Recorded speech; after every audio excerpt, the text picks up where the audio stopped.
허균 팽전, 시대를 거역한 격정과 파란의 생애 허경진 지음. 연세대학교 국문과를 졸업하였고, 허경진 교수는 연세대학교 국문과를 졸업하였고, 허균시 연구로 연세대학교에서 문학박사 학위를 받았다. 그리고 모건대학교 국어교육과를 거쳐서 현재 이 책을 출판할 시기에 연세대학교 국문과 교수로 재직 중입니다.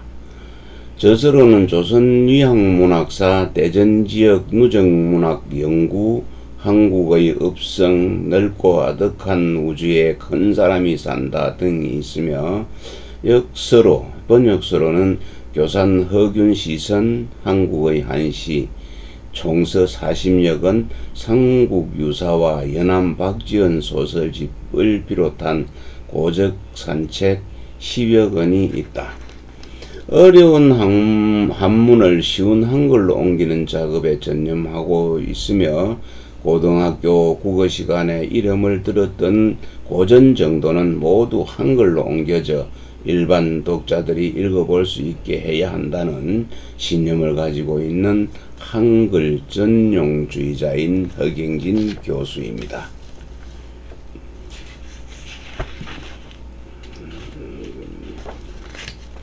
허균의 가족 묘와 또 허균묘, 허균묘에는 유골이 들어있지가 않습니다. 아주 처참하게 능지처참을 당했기 때문에 유골이 없이 빈묘이네요. 네, 허균의 편지, 그 다음에 성소부, 부고, 호민론, 홍길동전, 하곡집 등이 있고 난설은 집이 있습니다. 네, 허경진 교수께서 저에게 책을 주실 때 이야기네요. 허인양 선생께 만나서 반갑습니다. 2012년 11월 18일 허경진 이렇게 적혀 있습니다. 네, 책머리에 현대문학을 전공하다가 한문학으로 전공을 바꿀 무렵 나는 우리나라 한문학의 흐름을 파악하기 위해 연민 선생께서 한문으로 지으신 옥류산장 시화를 읽다가 허균의 학산초담과 성수시화에 매료되었다. 그래서 당시까지만 해도 내게 생소했던 학산초담을 가지고 석사 논문을 썼다. 그 뒤 3년 동안 사관학교에 근무하면서 옥류산장 시화를 번역했는데 그 가운데 가장 대표적인 시화가 바로 허균의 시화였다. 홍길동전의 작가로만 알았던 허균이 뛰어난 시인이자 시비평가라는 사실을 알게 된 나는 한동안 허균에게 빠져 지냈다. 허균의 시화라는 책을 내게 된 것도 그 무렵의 일이다. 나는 박사과정에 들어와 허균의 한시를 연구했다. 남이 지은 시에 대해 이야기하는 시화는 작자가 어느 한 시기에 지었으므로 그의 일생과 연속적인 관계가 없지만 한평생 지은 한시는 시인의 일생 그대로이다. 허균의 시를 연구하던 나는 자연스럽게 그의 생애에 대해서도 연구하게 되었고 박사학위 논문인 허균시 연구를 제출하기 전에 허균이라는 전기를 펴냈다. 허균을 쓴 지 19년이 지나면서 허균에 대한 내 관점이 많이 달라졌다. 홍길동전의 작가에서 시인이자 비평가로 그리고 이제는 행명가로 달라진 것이다. 허균이 지은 홍길동전은 물론 지금 우리가 보는 홍길동전과는 달랐을 것이다. 작가의 이름도 없이 전해지던 홍길동전이 상업성을 전제로 하는 반각본으로 출간되면서 독자의 기호를 고려하지 않을 수 없었기 때문이다. 그러나 같은 시기에 나온 반각본들 가운데서도 홍길동전은 독특하다. 조선시대 신분제도의 불평등과 사회체제의 부조리를 비판하고 새로운 세상을 꿈꾼 소설은 이 한 권밖에 없기 때문이다. 홍길동전의 작가가 과연 허균인가 하는 문제는 아직도 풀리지 않았지만 허균이 어떤 형태로든 홍길동전을 처음 지은 것은 분명하다. 그의 제자였던 이식이 허균이 홍길동전을 지었다고 증언했을 뿐만 아니라 허균이 지은 한문소설 5편의 주인공 모습을 합성하면 바로 홍길동이 되는 것도 내재적인 증거이다. 그보다 더 중요한 증거는 바로 허균 자신의 행적이다. 평소에 허균은 호민론이나 유재론 같은 글을 지어 서울 차별 철폐를 주장하고 민중 봉기를 경고했다. 어디 그뿐이던가. 그런 것들이 사회에 받아들여지지 않자 결국은 자신이 홍길동이 되어 혁명을 준비하였다. 혁명이 실패하고 그 자신은 계란도 없이 처형당했기에 그가 꿈꾸던 새로운 나라의 모습을 짐작할 수는 없다. 그러나 그가 평소에 주장하고 행동하던 것처럼 서울이 차별받지 않고 민중들이 사회 전면에 나서는 사회를 꿈꾸었을 것은 틀림없다. 그와 함께 처형당한 혁명동지 대부분이 중종반정이나 인조반정의 주역들같이 양반 사대부 중심이 아니라 민중들이었기 때문이다. 허균의 문집은 조선시대 문집 가운데서도 가장 다양하고 특이한 형태로 편집되어 있다. 대부분의 문집이 본인 사후에 간행되는 것과는 달리 자신이 생전에 편집한 것도 특이하거니와 부부고 즉 장독이나 덮을 정도의 하찮은 글이라고 이름 붙인 것도 특이하다. 이는 글자 그대로 자신의 글을 겸손하게 낮춘 것이 아니라 자신을 대문장과 양웅에다 견준 것이다. 그러나 어디 그뿐이던가. 시, 부, 사, 서, 기, 전, 서, 논, 설, 변, 해, 잡문, 제발, 독, 잠명, 송, 찬, 내, 애사, 제문, 행장, 비문, 신도비문, 갈, 모표, 묘지, 기행, 잡기, 척독, 편지에서 설부에 이르기까지 자신이 평생 지은 글들을 다양한 문체로 나누어 편집했다. 이 가운데 특히 제발이나 독창 같은 글은 거의 다양하고 폭넓은 독서 편력을 보여준다. 그런데 이 가운데 불교나 도교에 관한 글은 많지만 유학에 대한 글은 없다. 도교에서는 제자백가에 대한 독후감을 기록했지만 유가의 경전에 관한 글은 없으며 찬에서는 부처와 열선에 대한 글은 있지만 역시 유학자에 대한 글은 없다. 초당 선생의 제자였던 그가 일부러 유학을 도외시한 것이다. 돌아가신 연민 선생께서 20여 년 전에 허균의 사상과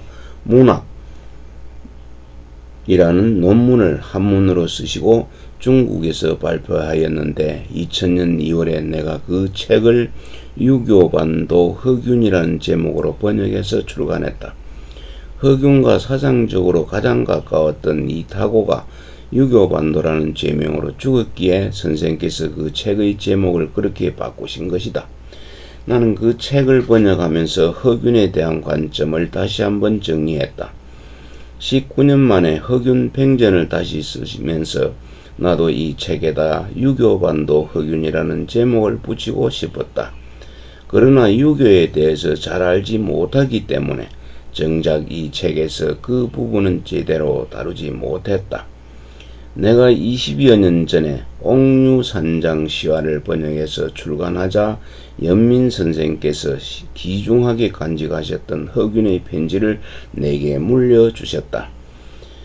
허균이 역적으로 몰려 죽으면서 그의 글씨도 다 없어졌기에 당시 허균에 푹 빠져있던 내게는 너무나 소중한 선물이었다. 더구나 가장 친하던 친구 석주 건필이 광해군을 풍자한 이 시 한 편 때문에 매맞아 죽은 뒤로는 시를 짓지 않기로 했다는 그의 절규가 내 가슴을 아프게 했다. 그가 이 편지를 보낸 친구는 동학 이안누리다. 당시 문단에서 석주 동학 교산이 젊은 세 시인을 높이 평가했는데 석주는 풍자시 때문에 매맞아 죽고 교산 허균은 암행의사의 장계에 의해 파직된 상태였으며 동학 혼자만 군수배설에 있었다. 석주 건필은 조선 건국의 주역이자 문단을 주도했던 양촌 건근의 6대 손이며 역시 이름난 시인 습제 건백의 아들이다. 동학 이한룰은 자의정예가 대제학을 겸임한 시인 용제 이행의 증손자이자 허균의 제자였던 택당 이식의 종숙이다. 남산 기슭에 있던 그의 집에 건필, 윤건수, 이호민 등이 모여서 시를 지으며 놀았는데 이 모임이 바로 한문학사의 이름난 동학시단이다. 허균의 집안도 고려시대부터 이름난 문벌이었으며 초당 허엽과 악록 허성, 하곡 허봉, 난설은 허초이, 교산 허균으로 이어지는 오문장가는 우리 문학사에서 뛰어난 봉우리 가운데 하나이다. 이렇게 가장 촉망받던 세 시인이 석주의 풍자시 한 편 때문에 다른 길을 걷게 되었다. 허균은 동학에게 보낸 편지에서 다짐한 것처럼 그 뒤로 별다른 시를 짓지 않았다. 물론 짓기야 했겠지만 문집에 실릴 기회가 없었기에 다 흩어져 없어진 것이다.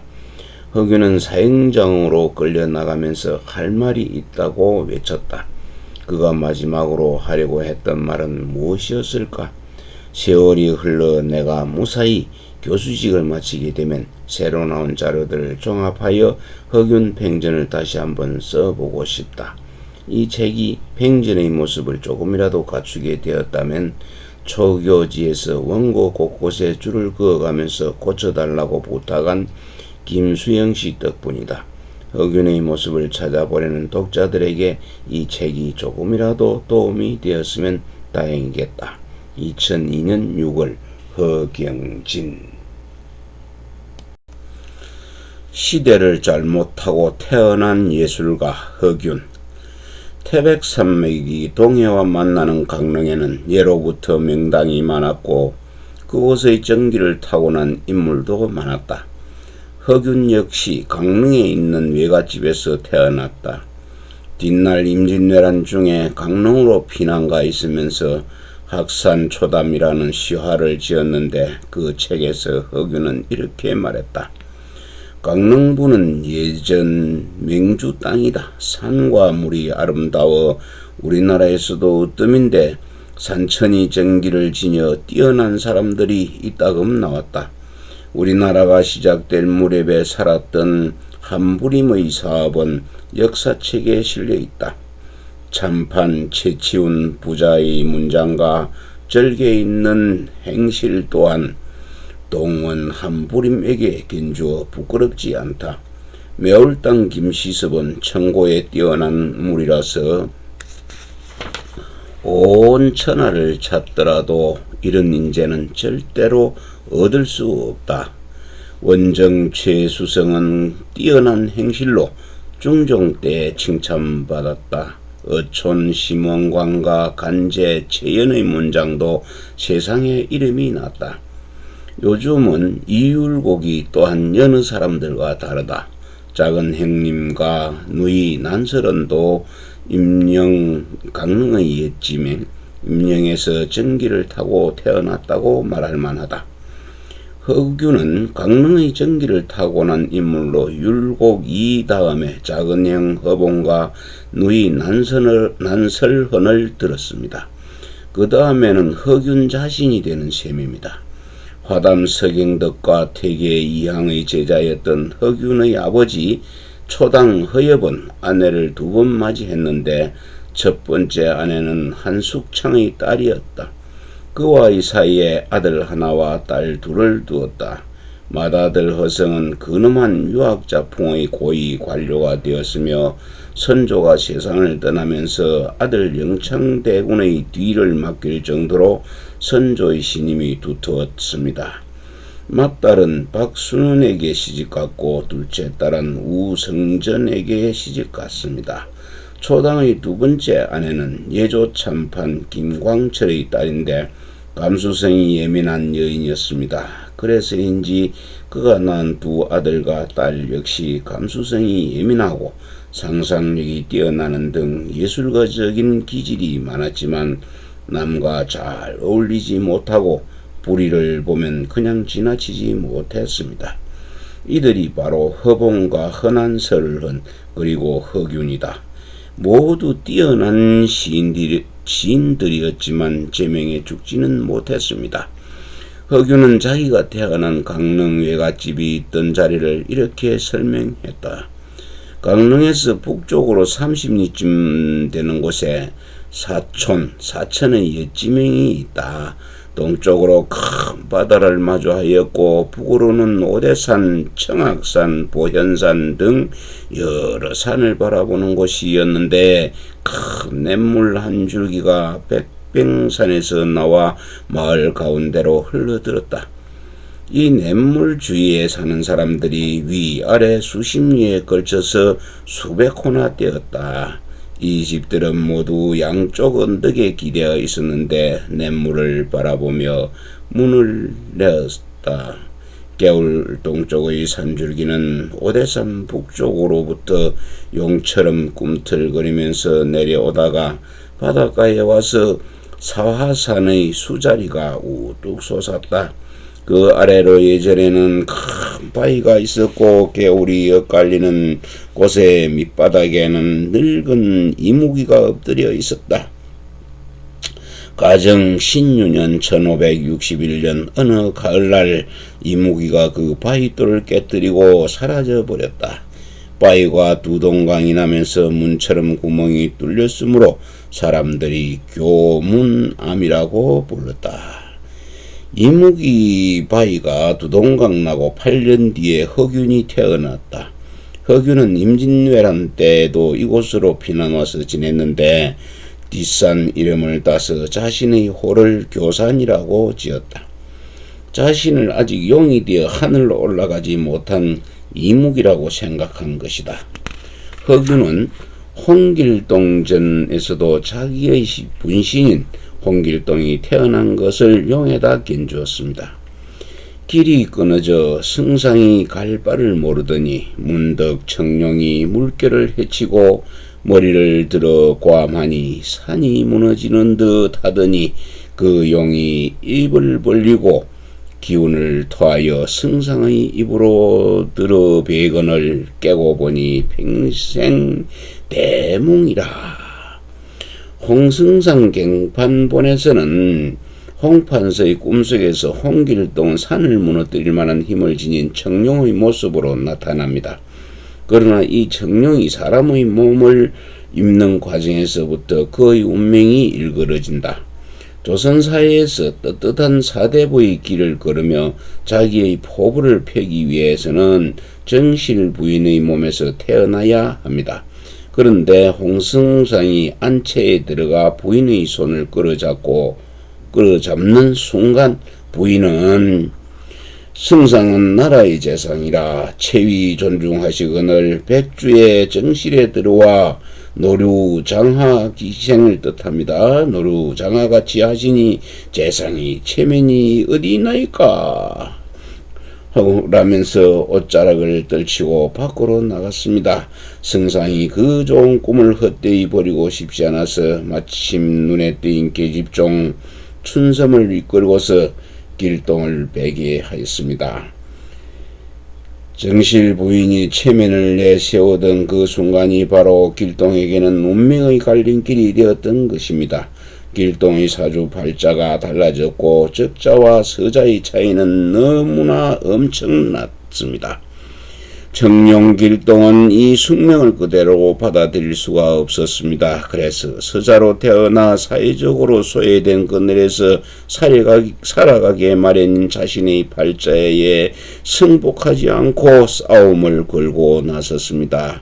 아버지를 아버지라고 마음껏 부르며 사람답게 살고 싶었던 그의 꿈은 집을 뛰쳐나간 뒤 율도국이라는 이상국가를 세우기까지 자기에게 주어진 숙명과 싸워나가는 과정에서 차츰 이루어집니다. 허균에게도 그런 숙명이 주어졌습니다. 어머니가 계집종이 아니라 정실 부인이었지만 결코 쉽게 받아들일 수 없는 숙명이 주어졌던 것입니다. 허균은 1569년 11월 3일에 태어났습니다. 그가 기록한 사주에 의하면 기사년 병자월 임신일 계묘시였습니다. 배를 보며 사람의 운명을 점쳐주는 그 사람이 그의 사주를 보고 이렇게 풀어주었습니다. 액이 많고 가난하며 병이 작고 따뜻한 바가 이루어지지 않겠다. 그러나 재주가 뛰어나서 그 이름이 천하후세에 전해질 것이다. 했네요. 그 시대 사람들은 자기가 태어난 생년월일에 매겨진 8글자의 간지, 즉 사주와 팔자가 태어날 때부터 죽을 때까지 자기의 삶을 결정짓는다고 생각했습니다. 흑윤도 그 어지러운 세태에 부대끼며 살아가는 동안 자신에게 주어진 숙명을 새삼 깨달았을 것입니다.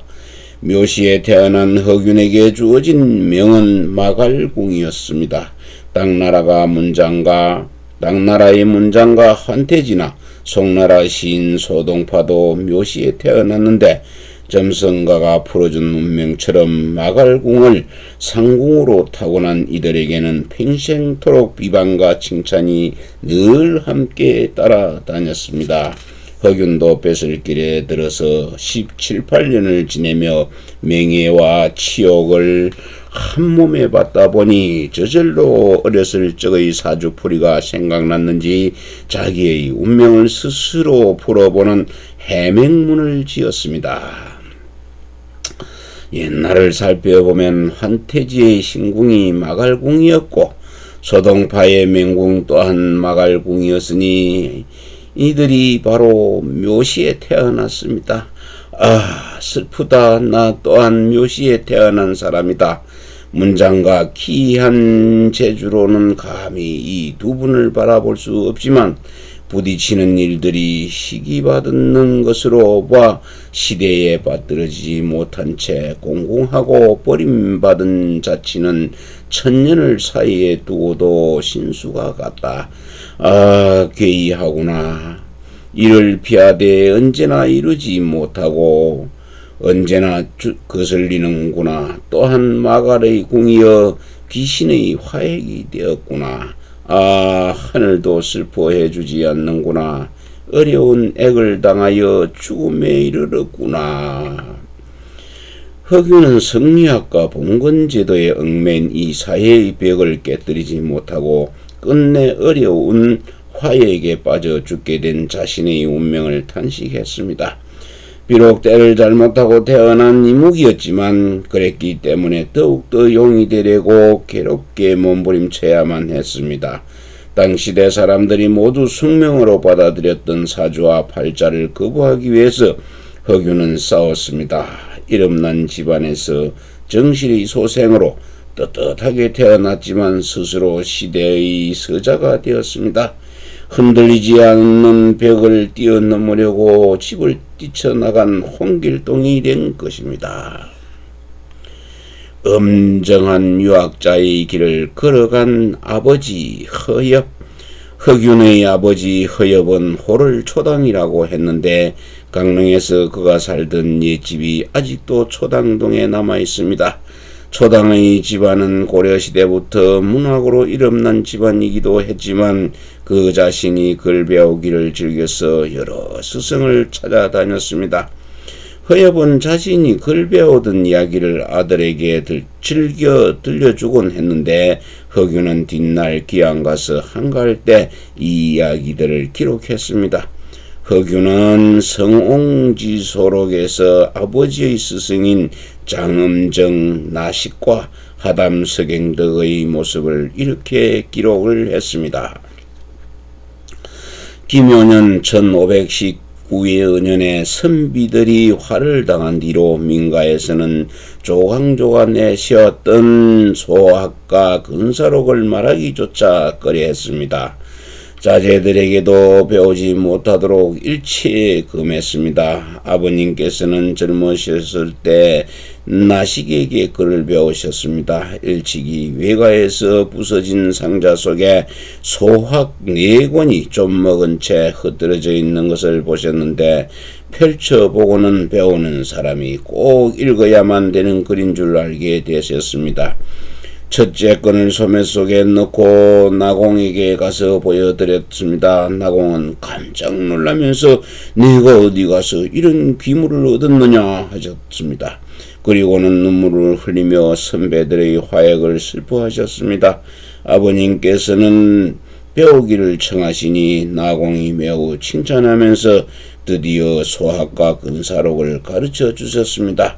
그러나 남에게는 알리지 말라 하셨습니다. 나공은 타고난 자질이 총명하고 큰 절조가 있었습니다. 그의 글은 매우 높고도 예스러웠으나 그는 과거에 응시하기를 좋아하지 않았습니다. 두, 아우, 숙과 익을 가르쳤는데 모두 세상에 알려졌습니다.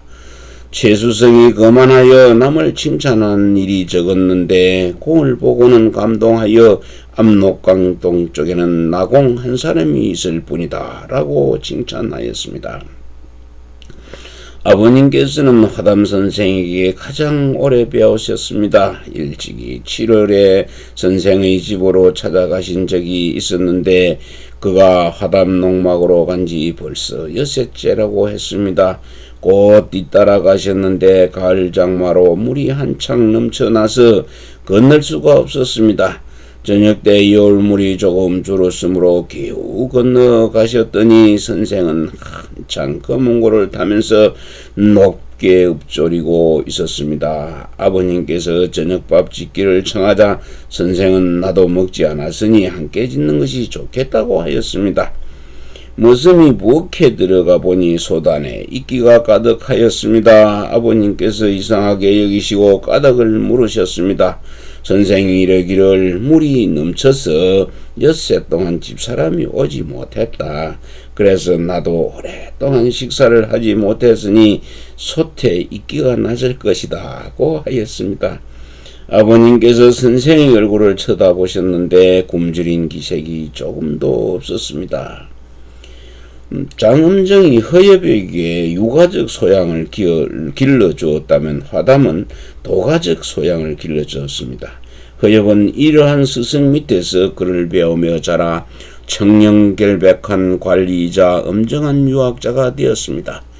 그와 땅파가 달랐던 사람들도 이러한 점에 대해서는 그를 칭찬하였습니다. 허엽이 젊었을 때 서경덕에게 함께 글을 배웠던 벗들 가운데 가장 가깝게 지낸 이들이 노수신과 박순입니다. 이 두 사람은 정계에서 큰 인물이 되어 영의정까지 올랐습니다.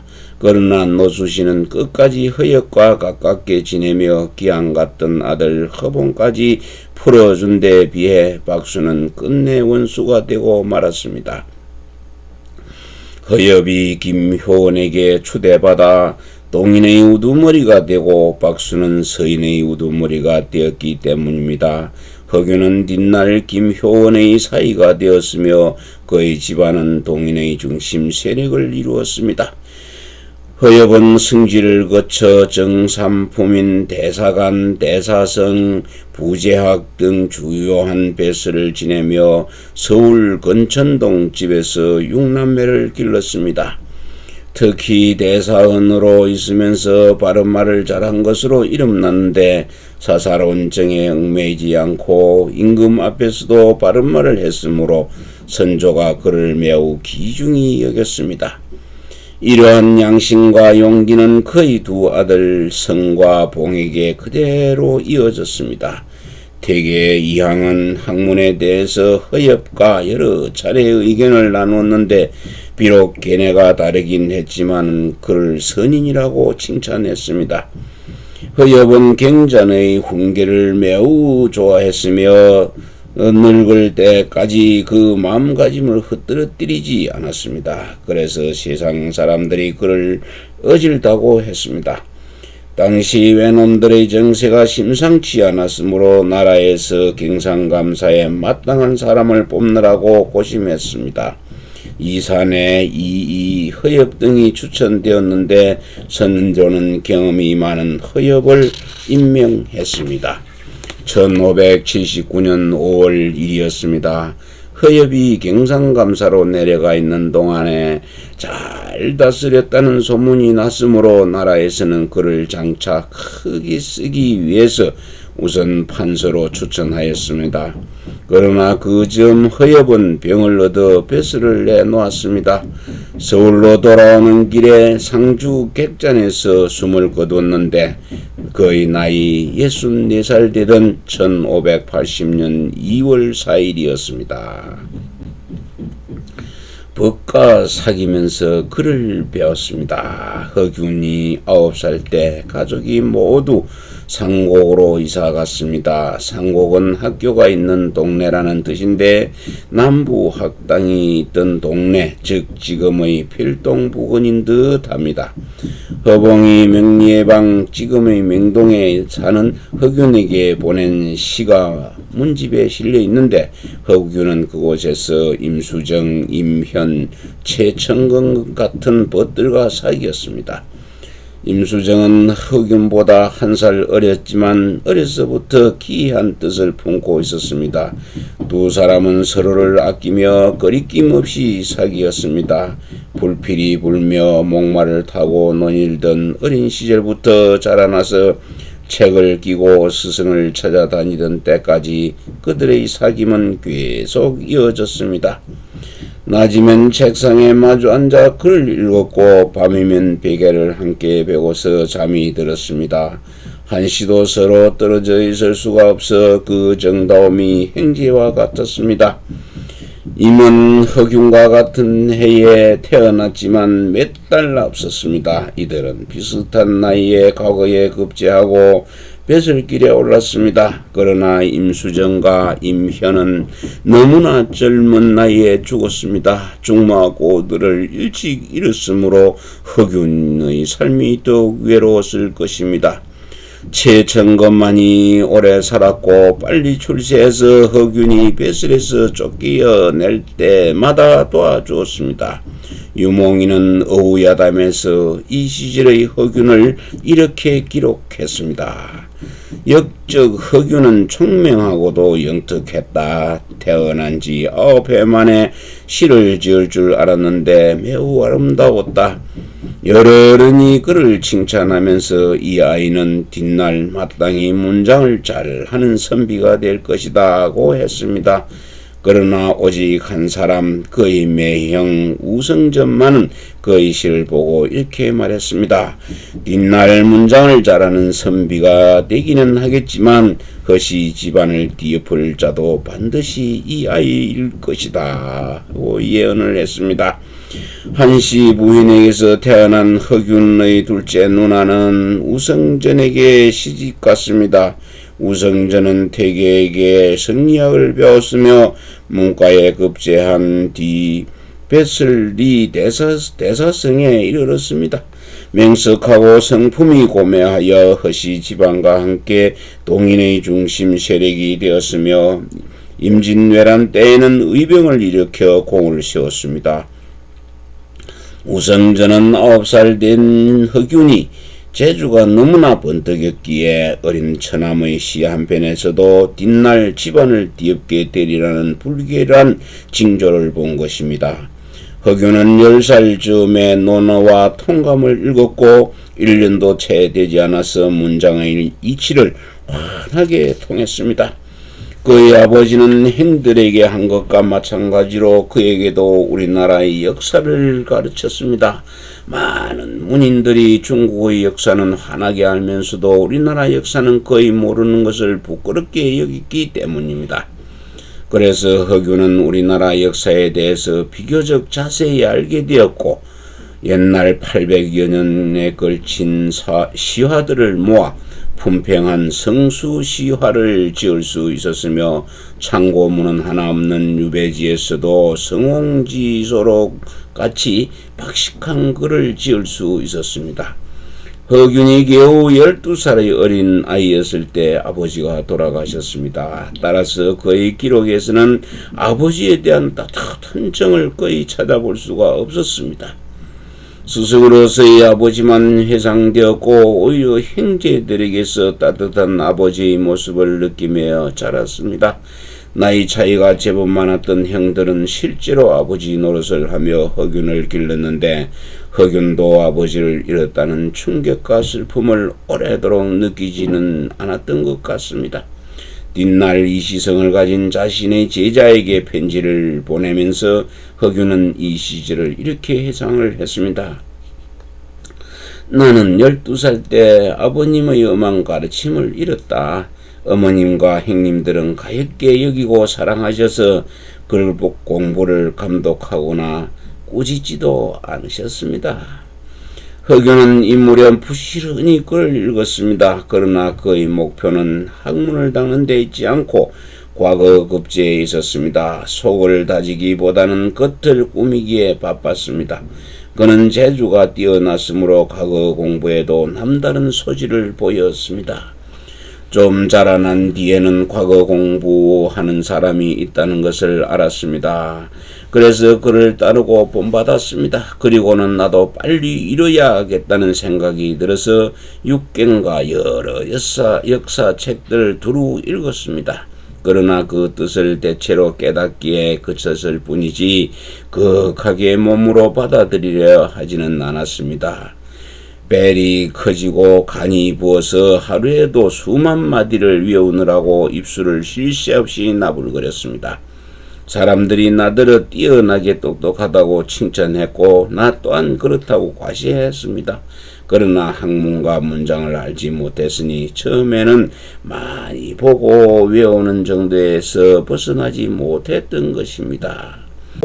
이처럼 호르몬이와 형들의 귀여움을 받으며 제멋대로 과거 시험 준비만 하던 허균에게 참다운 스승이 나타났습니다. 그는 바로 천재 시인으로 이름났던 송곡 이달 선생입니다.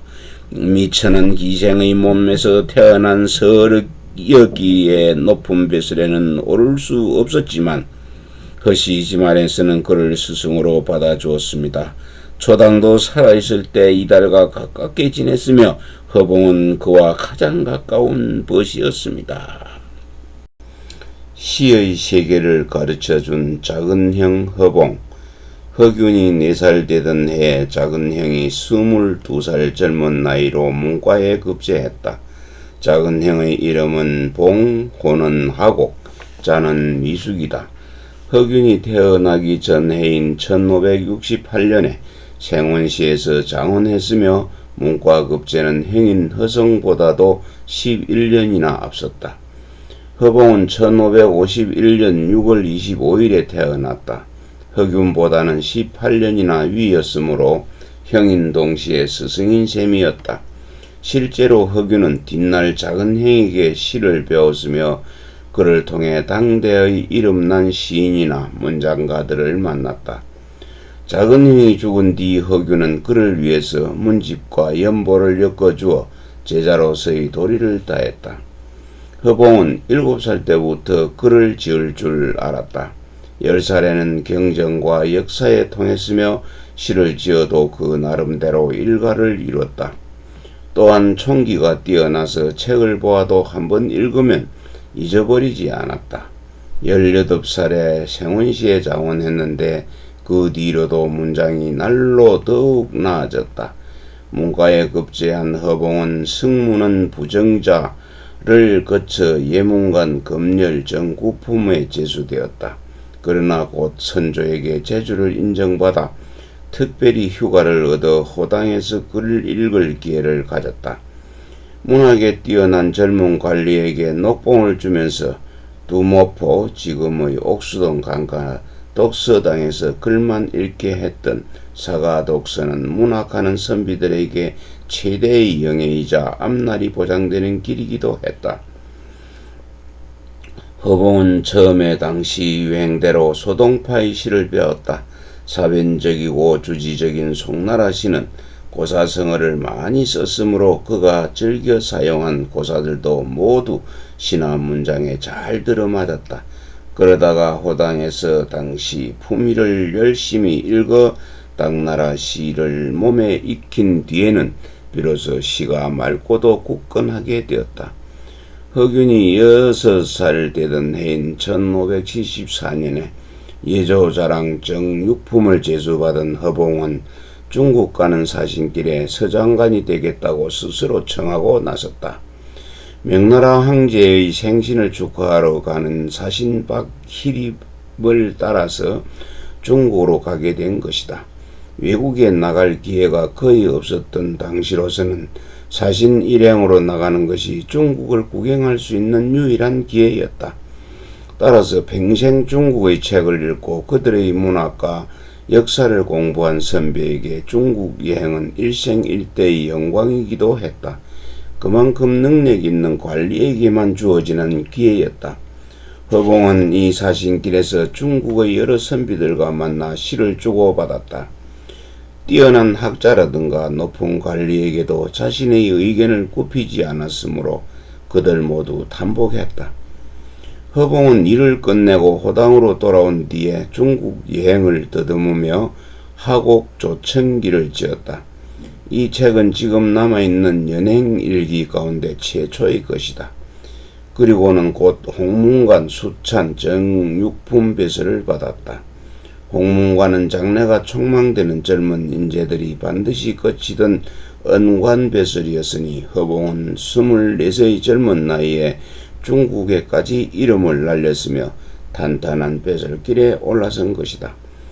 허균이 8살 되던 해인 1576년에 허봉은 사헌부 지평 정오품이 되었으며 9살 되던 해에는 의정부 사인 정사품과 홍문관 응교 정사품 등의 배설을 했다. 이듬해는 함경도 의사가 되어 국경을 살피고 돌아왔는데 지금까지 배설하던 궁중의 분위기와는 다른 국경 지방의 모습을 시로 읊으면서 호방한 기질을 보였다. 허균이 15살이 될 무렵 허봉은 15 어린 아이의 필봉이 늠름하다고 하면서 허균의 글솜씨를 칭찬했다. 그러나 바로 이해 1583년에 허봉은 머나먼 귀향길에 오르게 된다. 허봉은 글도 잘 지었지만 술도 잘하는 호인이었다.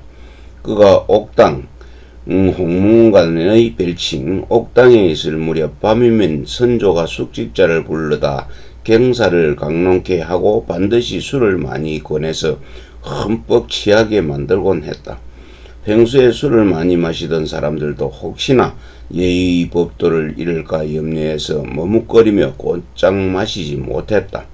그러나 허봉은 대개 큰 잔을 기울였는데 잔이 돌아오면 거꾸로 뒤집어 가며 마셔버렸다. 내시들은 그가 남길 것이라고 생각했기에 머뭇거리면서 잔을 되돌려 받지 않았지만 임금은 그가 벌써 다 마신 것을 알고 있었다. 옥당에는 노구솥이 하나 있었는데 닷대의 술을 담을 만한 크기였다. 이 솥에 가득 담긴 술을 한숨에 통쾌하게 들이마시면 그 사람의 이름을 노구솥에 새겼다. 예전에 오직 김철령이라는 이름 하나만 새겨져 있었는데 허봉의 이름이 그 다음으로 새겨졌다. 허균은 작은 형의 이러한 풍류를 자랑스럽게 생각해서 성웅지소록에다 적었다. 허봉은 술만 잘 마신 것이 아니라 글도 힘차게 지었고 바른말도 거침없이 잘했다. 명나라의 서장관으로 다녀온 뒤에 곧 이조자랑이 되었는데 선조가 자신의 친할머니인 맹종의 후궁 안빈의 사당을 대궐 안에 봉안하려고 하자 힘껏 반대했다. 그는 임금에게 강하는 자리에서 이렇게 간했다. 명분이 바르지 못하면 순리가 될 수 없고 백성들은 손발을 제대로 놀릴 수 없습니다. 이번에 덕흥 대원군의 사당을 일컬어 가묘라고 했으니 이것은 무슨 명분에서입니까? 나라에 어찌 종묘 이외의 가묘가 있습니까? 지금까지는 대원군 사당이라 하기도 하고 혹은 사묘라고도 불러왔습니다. 더구나 전하께서는 안빈을 할머니라고 했는데 이것은 더욱 잘못된 일입니다. 비록 대원군께서 살아 계시더라도 적통에 눌려서 그 어머니를 어머니라고 할 수 없습니다. 더군다나 나라의 대통을 이어받으셨으니 어찌 감히 할머니라고 부르겠습니까? 또 대원군은 제후의 벨자이기에 백대에 옮기지 않을 사당이 될 수 있지만 안비는 천모라서 사실에 제사하는 것이 옳습니다. 선조의 사당에는 들어갈 수 없습니다. 임금 앞에서 임금의 친할머니를 첩이라고 닦아 세우자 선조도 어쩔 수가 없었다. 허봉이 죽은 뒤에 허균은 그가 남긴 글들을 모아서 하곡집을 엮으면서 하곡선생 연보를 지어 붙였는데 그 글에서 작은행의 천성이 곧았다고 기록했다. 옳은 생각을 가지게 되면 굳게 잡고서 흔들리지 않았다. 비록 임금 앞에 섰더라도 굽힘이 없었다. 때때로 임금의 얼굴빛을 찌푸리게 할 정도로 힘껏 아뢰었다. 임금께서 어쩌다 진노하시면 옆 사람들까지도 땀을 흘렸지만 선생은 그래도 흔들리지 않았다. 허봉이 다른 사람들을 두려워하지 않고 바른 말을 하는 버릇은 아버지 허엽의 강직한 성품을 그대로 물려받은 것이다. 그러나 선조는 자기의 친할머니가 첩이라는 소리를 듣고 그때부터 허봉을 미워하기 시작했다. 예전에도 서북지방에 순무의사로 나가서 국방을 살폈던 허봉이 계민년에는 경기도 순무의사로 나가게 되었다. 수원에 이르러 군기 준비가 제대로 되지 못한 것을 보고는 부사 한웅을 파면시켜야 한다고 아뢰었다. 나아가서는 병조판서 이의 잘못을 들어 탄핵까지 했다. 그런데 당시 이가 서인의 후원자였기 때문에 이 탄핵은 곧 땅파 싸움으로 이어졌다. 허봉이 이 일을 탄핵한 내용은 이렇다. 이가 갑자기 높은 자리에 승진하여 나라의 중한 책임을 맡았으니 마땅히 두려워하고 조심하며 마음을 다하여 직무를 수행해야 할 것입니다. 그런데도 군사행정의 중한 일을 아뢰지도 않은 채 먼저 시행했고 내병조까지 들어왔다가도 끝내 임금의 명을 받들지 않았습니다. 그는 병권을 마음대로 행사하고 임금을 업신여긴 죄를 범한 것입니다. 이에 대간에서는 사실에 의하여 탄핵하지 않을 수 없고 이 자신도 스스로 돌이켜 허물을 반성하기에 계를이 없어야 하는데 오히려 남을 의심하고 시기하며 매우 분해하고 원망하는 마음을 품었습니다. 반드시 대간의 말을 꾸며낸 거짓말처럼 몰아붙이려고 좌우와 여러 관원에게 물어서 저의 경종은 판정해달라고까지 전하에게 청했습니다. 그는 승부를 결단하려는 자와 같습니다. 자기가 옳다고 무리하게 변명하며 자기가 잘못에 대해 말하는 자를 위협하고 억제합니다. 그는 대간을 업신여기고 공론을 매우 가볍게 여겼으니 파직시키기를 청합니다. 허봉의 동료들도 여러 차례 상소하였다. 그 가운데 주동이 된 이들은 동인의 젊은 기수인 대사관 송은계, 승지, 박군은, 전한, 허봉 세 사람이었다. 그러나 선조가 워낙 이 일을 두텁게 신임한 데다 허봉이 바른말 하는 것을 미워했으므로 이 싸움에서는 동인이 지고 말았다. 그래서 특명을 내려 송은계를 장부사로 허봉을 창원부사로 자천시켰다.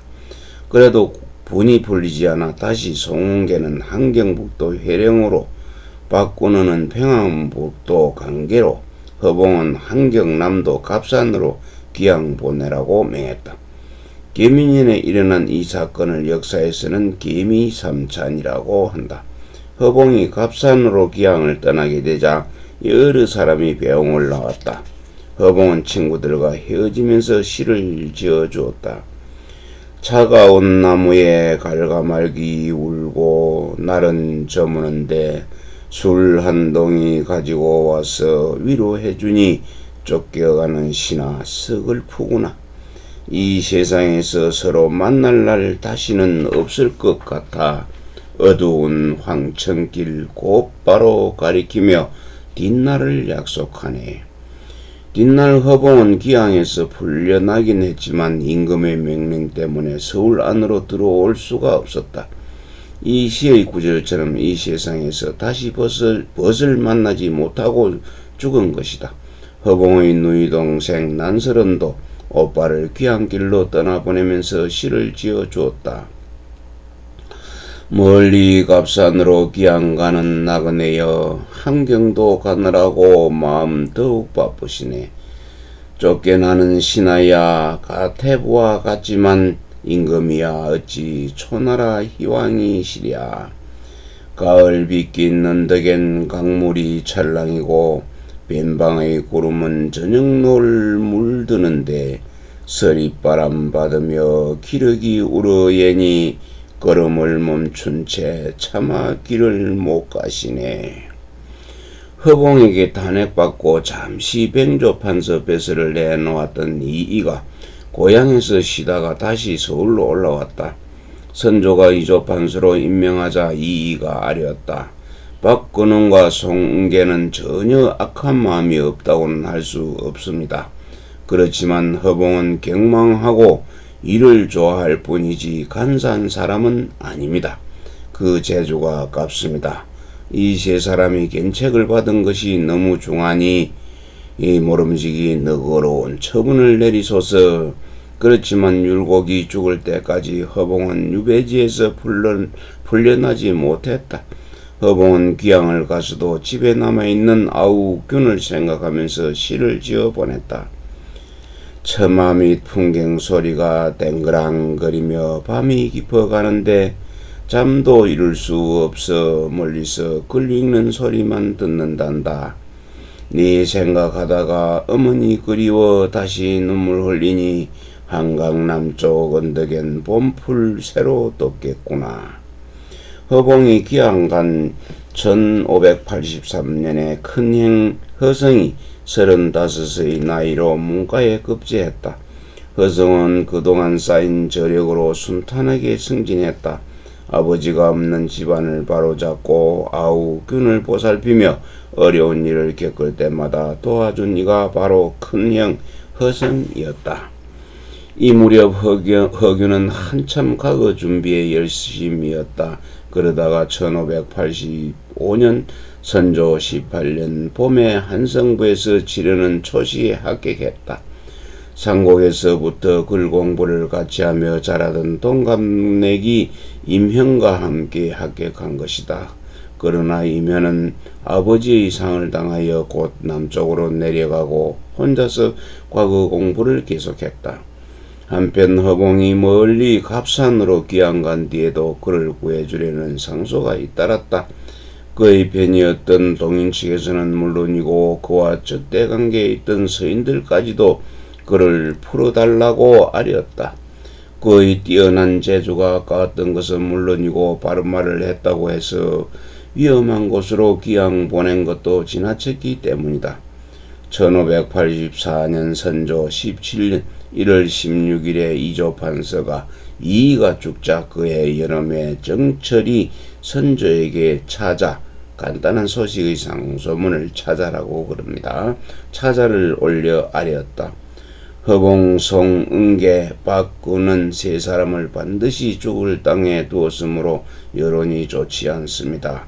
참작하시어 옮기기를 청합니다.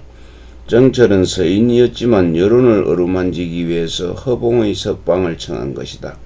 그러나 선조는 결코 용서하지 않았다. 그 다음 해인 1585년 2월에 영의정 노수진이 다시 아뢰었다. 이들 세 신하가 귀양간 사건에 대해 그 사실의 자세한 과정은 알든 모르든 간에 모든 사람들의 여론이 너무 지나쳤다고 합니다.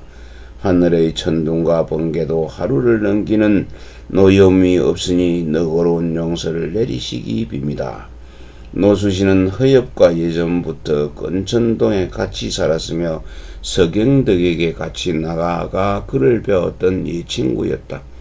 그는 좌의정으로 있다가 서인들의 등살에 못 견디어 배설을 버리고 고향 상주로 돌아가 쉬고 있었는데 선조가 여러 번 부르자 1584년 5월에야 비로소 올라와 있었다.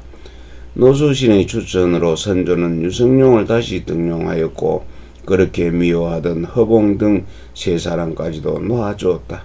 그러나 선조는 이 석방에 대해서 단서를 붙였다. 송은계와 허봉 이 간사한 두 사람은 오랜 감정을 품고 거짓계를 꾸며내었다. 무리를 이루어 외치면서 어진 선비를 모함하고 배척했다. 행동이 가볍고 망령된 자들이 따라서 외쳐대므로 그만 조정이 크게 어지러워지고 온 나라까지 위태롭게 되었다. 그래서 멀리 내쫓아 귀양가는 행벌을 내려서 뒷날이라도 신하들 가운데 나쁜 마음을 품고 나라를 병들게 하는 자로 하여금 경계할 줄을 알게 했던 것이다.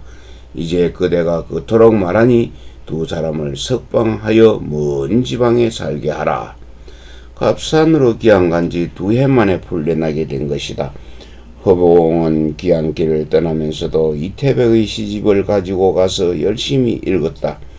이태백을 일러서 인간 세계로 귀양온 신선이라고 하듯 허봉도 그곳에서 귀양온 신선처럼 살았다. 허봉의 글솜씨가 하도 놀랍고 사람됨이 또한 신선 같았으므로 귀양 온 죄인의 처지임에도 불구하고 환경감사 권극지가 그를 극진히 대접했다. 그래서 사헌부에서는 권극지를 신문하게 해달라고 선조에게 청한 일까지 있었다. 자유의 몸이 되어 화문역에 다다란 허봉은 너무도 기뻐서 첫 번째 시를 지었다.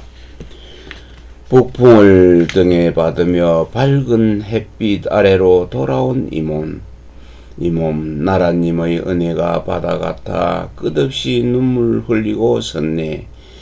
영마을에 걸터앉아 그동안 살아온 일 헤아려 보니 홍문관에서 글 날리던 시절이 마치 꿈속만 같구나. 홍문관에서 글 날리던 시절은 허봉의 전성기였다. 허봉은 다시 돌아올 것 같지 않은 그 시절을 그리워하며 눈물을 흘리면서 이 시를 지었다. 그리고는 기약 없는 떠돌이길에 올랐다. 백운산에 들어가 글을 읽기도 했으며 춘천까지 떠돌아다니며 산과 물을 찾아 즐겼다. 서울로 들어올 수 없었던 허봉은 한때 인천에 머물며 글을 지었다. 인천은 서울과 가까운 곳이었지만 집에 편지를 붙여도 답장이 없었다. 그래서 집에 있는 아우에게 시를 지어 보냈다.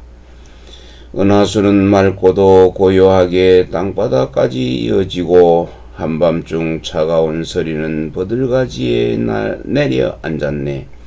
한강물은 푸른 바다까지 이어졌건만 의인일로 돌아오는 밀물에다가 답장을 붙여주지 않나.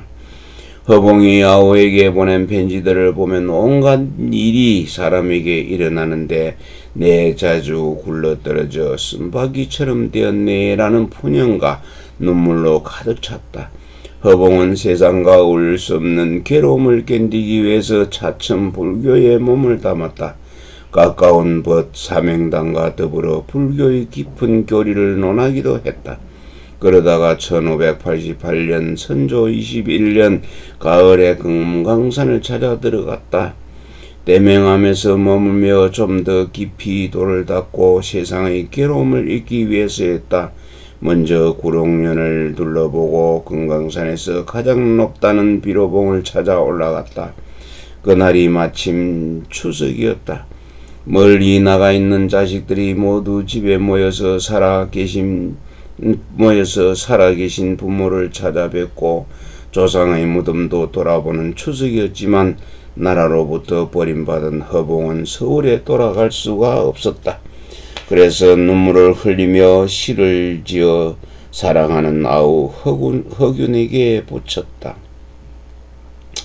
8월 보름날 밤에 비로봉 위에 나홀로 섰네. 개수나무엔 서리가 내려 차갑고 한 마리 기러기가 서풍에 날아가네.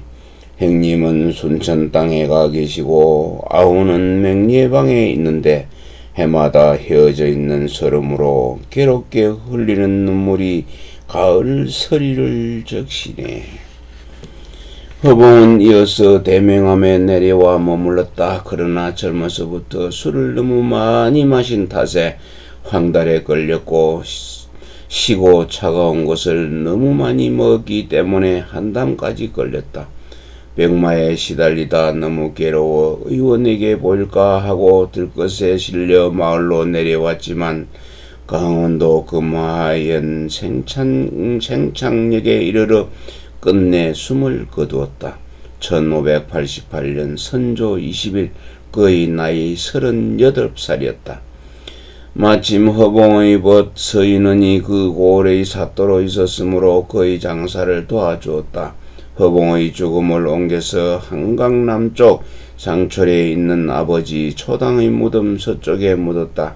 임금 앞에서도 눈치를 살피지 않고 바른 말을 해서 번번이 화를 입었던 그였기에 홀어머니가 계신 서울 안에도 들어가지 못하고 떠돌아와 다녀야만 했다.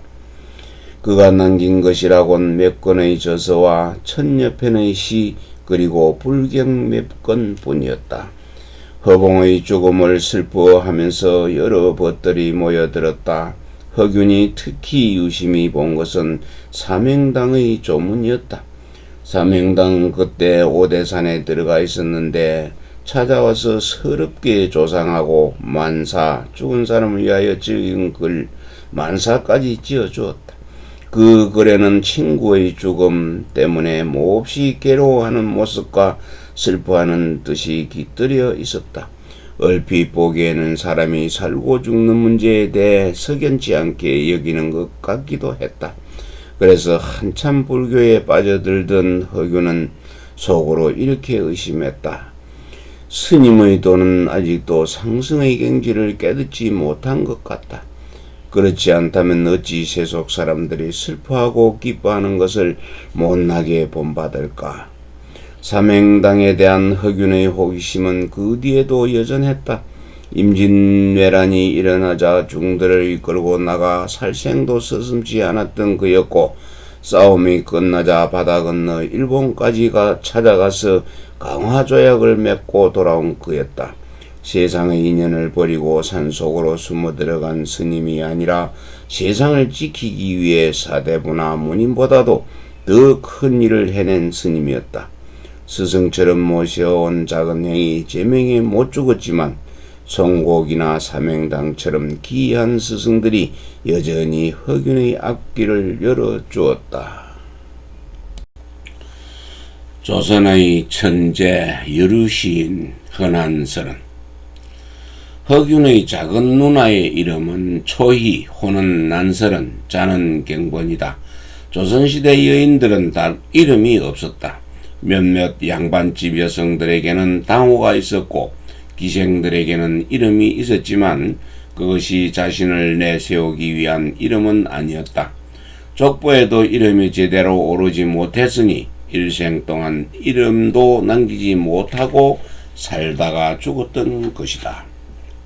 이러한 조선시대에 살면서 떳떳하게 이름과 자 그리고 호까지 지니고 살던 여자가 바로 허초희이다.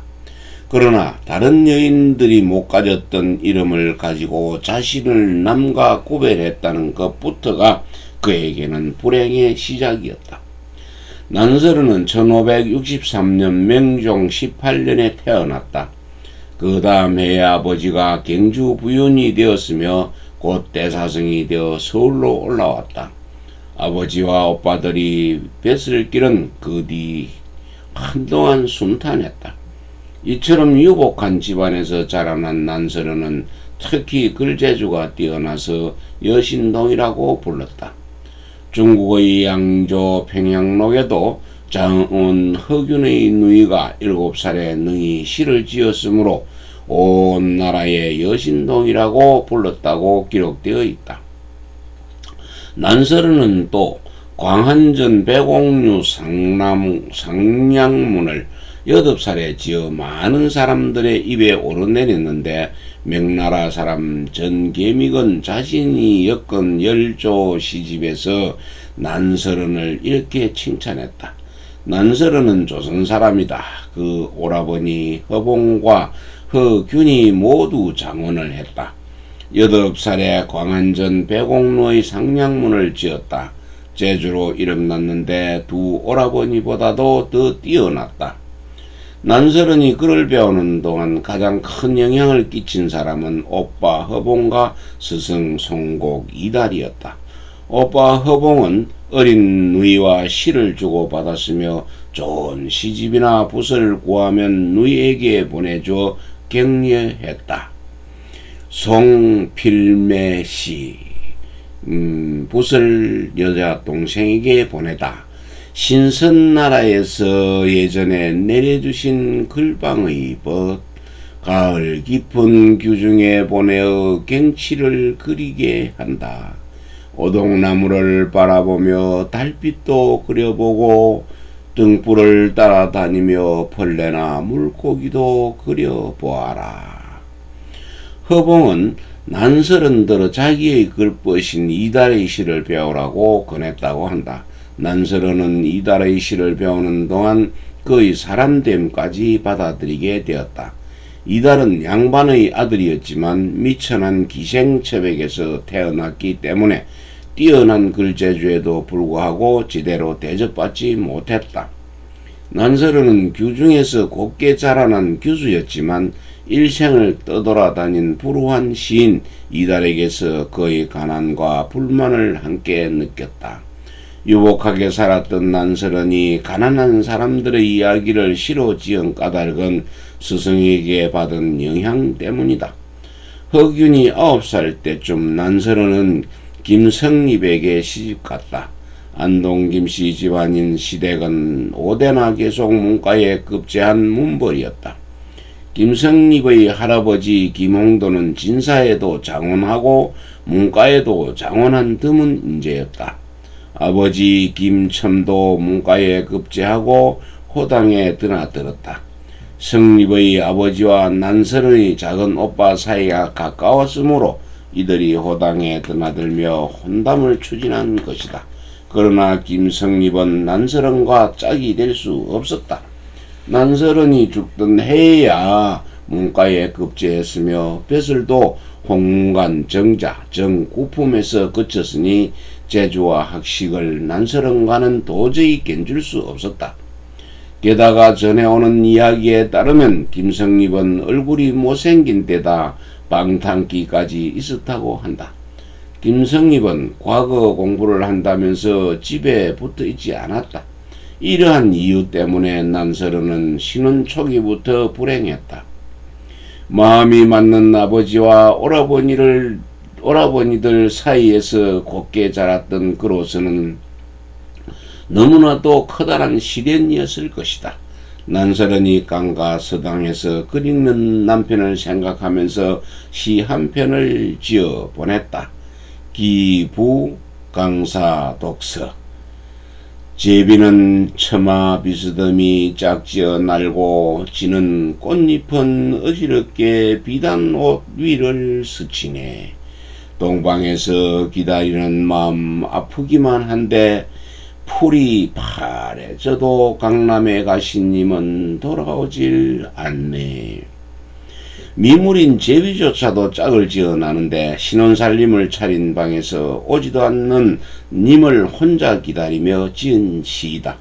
철 따라 봄을 찾아오고 풀도 푸르러지며 모두가 제대로 되어 가는데 자기만 홀로 있다는 내용이다.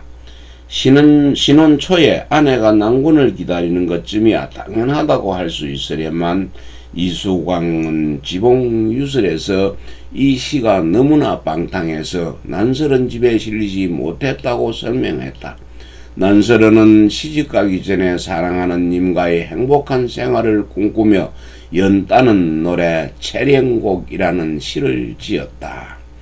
가을 호수는 맑고도 넓어 푸른 물이 구슬처럼 반짝이는데 연꽃 둘린 깊숙한 곳에다 목남배를 메어두었네.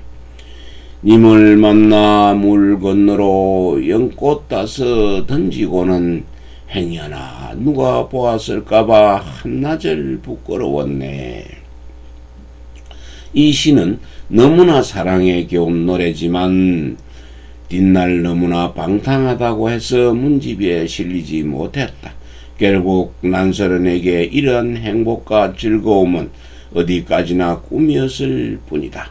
정작 난설은이 겪어야만 했던 결혼 생활은 슬픔과 눈물로만 이어졌다. 난설은이 지은 시 가운데 사랑을 노래한 것은 몇 편 안 된다. 물론 폐쇄적이고 보수적인 조선사회에서 그처럼 적나라한 사랑 노래를 계속 지을 수는 없었을 것이다. 그러나 난설은의 시를 읽어보면 이들 부부는 처음부터 사이가 좋지 않았던 것 같다.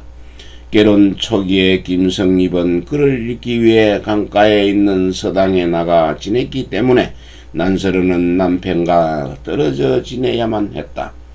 규방의 외로움을 노래한 시들은 이 무렵에 지었을 것이다.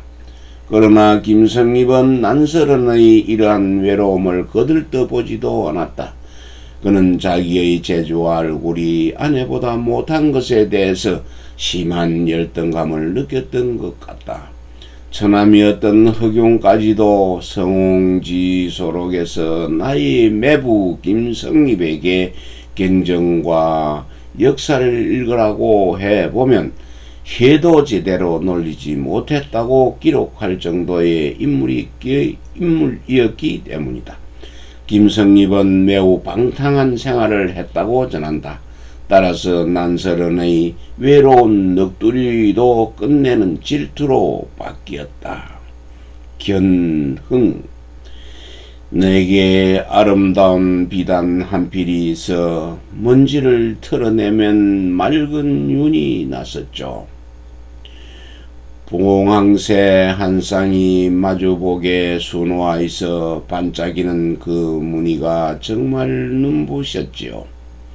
여러 해 장롱 속에 간직하다가 오늘 아침 님에게 정표로 드립니다. 님의 바지 짓는 거야 아깝지 않지만 다른 여인 치맛감으론 주지 마세요. 난설은은 여러 차례 님에게 호소하고 질투도 해봤지만 님의 마음은 끝내 돌아오지 않았다. 난설은은 규중 깊숙이 들어앉아서 그러한 원망과 체념을 시로 읊었습니다. 난설은은 조선시대의 평범한 여인네가 될 수는 없었습니다. 뛰어난 글과 그림 솜씨뿐만이 아니라 예술가로서의 성격이 그를 한갓 아내로서 며느리로서만 놓아두지 않았던 것이다. 시어머니 눈밖에 나서 고부간에도 늘 불화가 있었다고 한다. 시어머니 은진송씨는 당대의 경악으로 이름났던 이종호 판서 송기수의 딸이었는데 만만찮은 성격을 지니고 있었다. 더군다나 아들이 집에 거의 없었으므로 시어머니와 며느리 사이에는 늘 불화가 있었다. 그러던 가운데 난설은에겐 더 큰 시련이 찾아왔다. 곡자. 지난해에는 사랑하는 딸을 여의고 올해는 사랑하는 아들까지 잃었네. 슬프디 슬픈 강릉 땅에 두 무덤이 나란히 마주보고 서 있구나. 사시나무 가지에는 쓸쓸히 바람 불고 솔숲에선 도깨비불 반짝이는데 지전을 날리며 너의 혼을 부르고 네 무덤 앞에다 술잔을 붓는다. 너희들 남매의 가여운 혼은 밤마다 서로 따르며 놀고 있을 테지. 비록 뱃속에 아이가 있다지만 어찌 제대로 자라나기를 바라랴. 하염없이 슬픈 노래 부르며 피눈물 슬픈 울음을 속으로 삼키네. 남편과 시어머니에게 버림받고 오직 정을 붙이고 살던 아이들마저 일찍 죽었다. 난설은은 밤이면 비바람 불고 도깨비불마저 반짝이는 무서운 숲속에 어린 자식들을 둘씩이나 묻어놓고 너무 슬퍼 울음소리도 못 내며 처절하게 울었던 심정을 시로 읊었다. 그러나 어디 그뿐이었던가. 난설은이 못내 걱정하던 대로 유약한 체질 때문에 뱃속에 있던 아이까지 햇볕을 못 보고 죽고 말았다.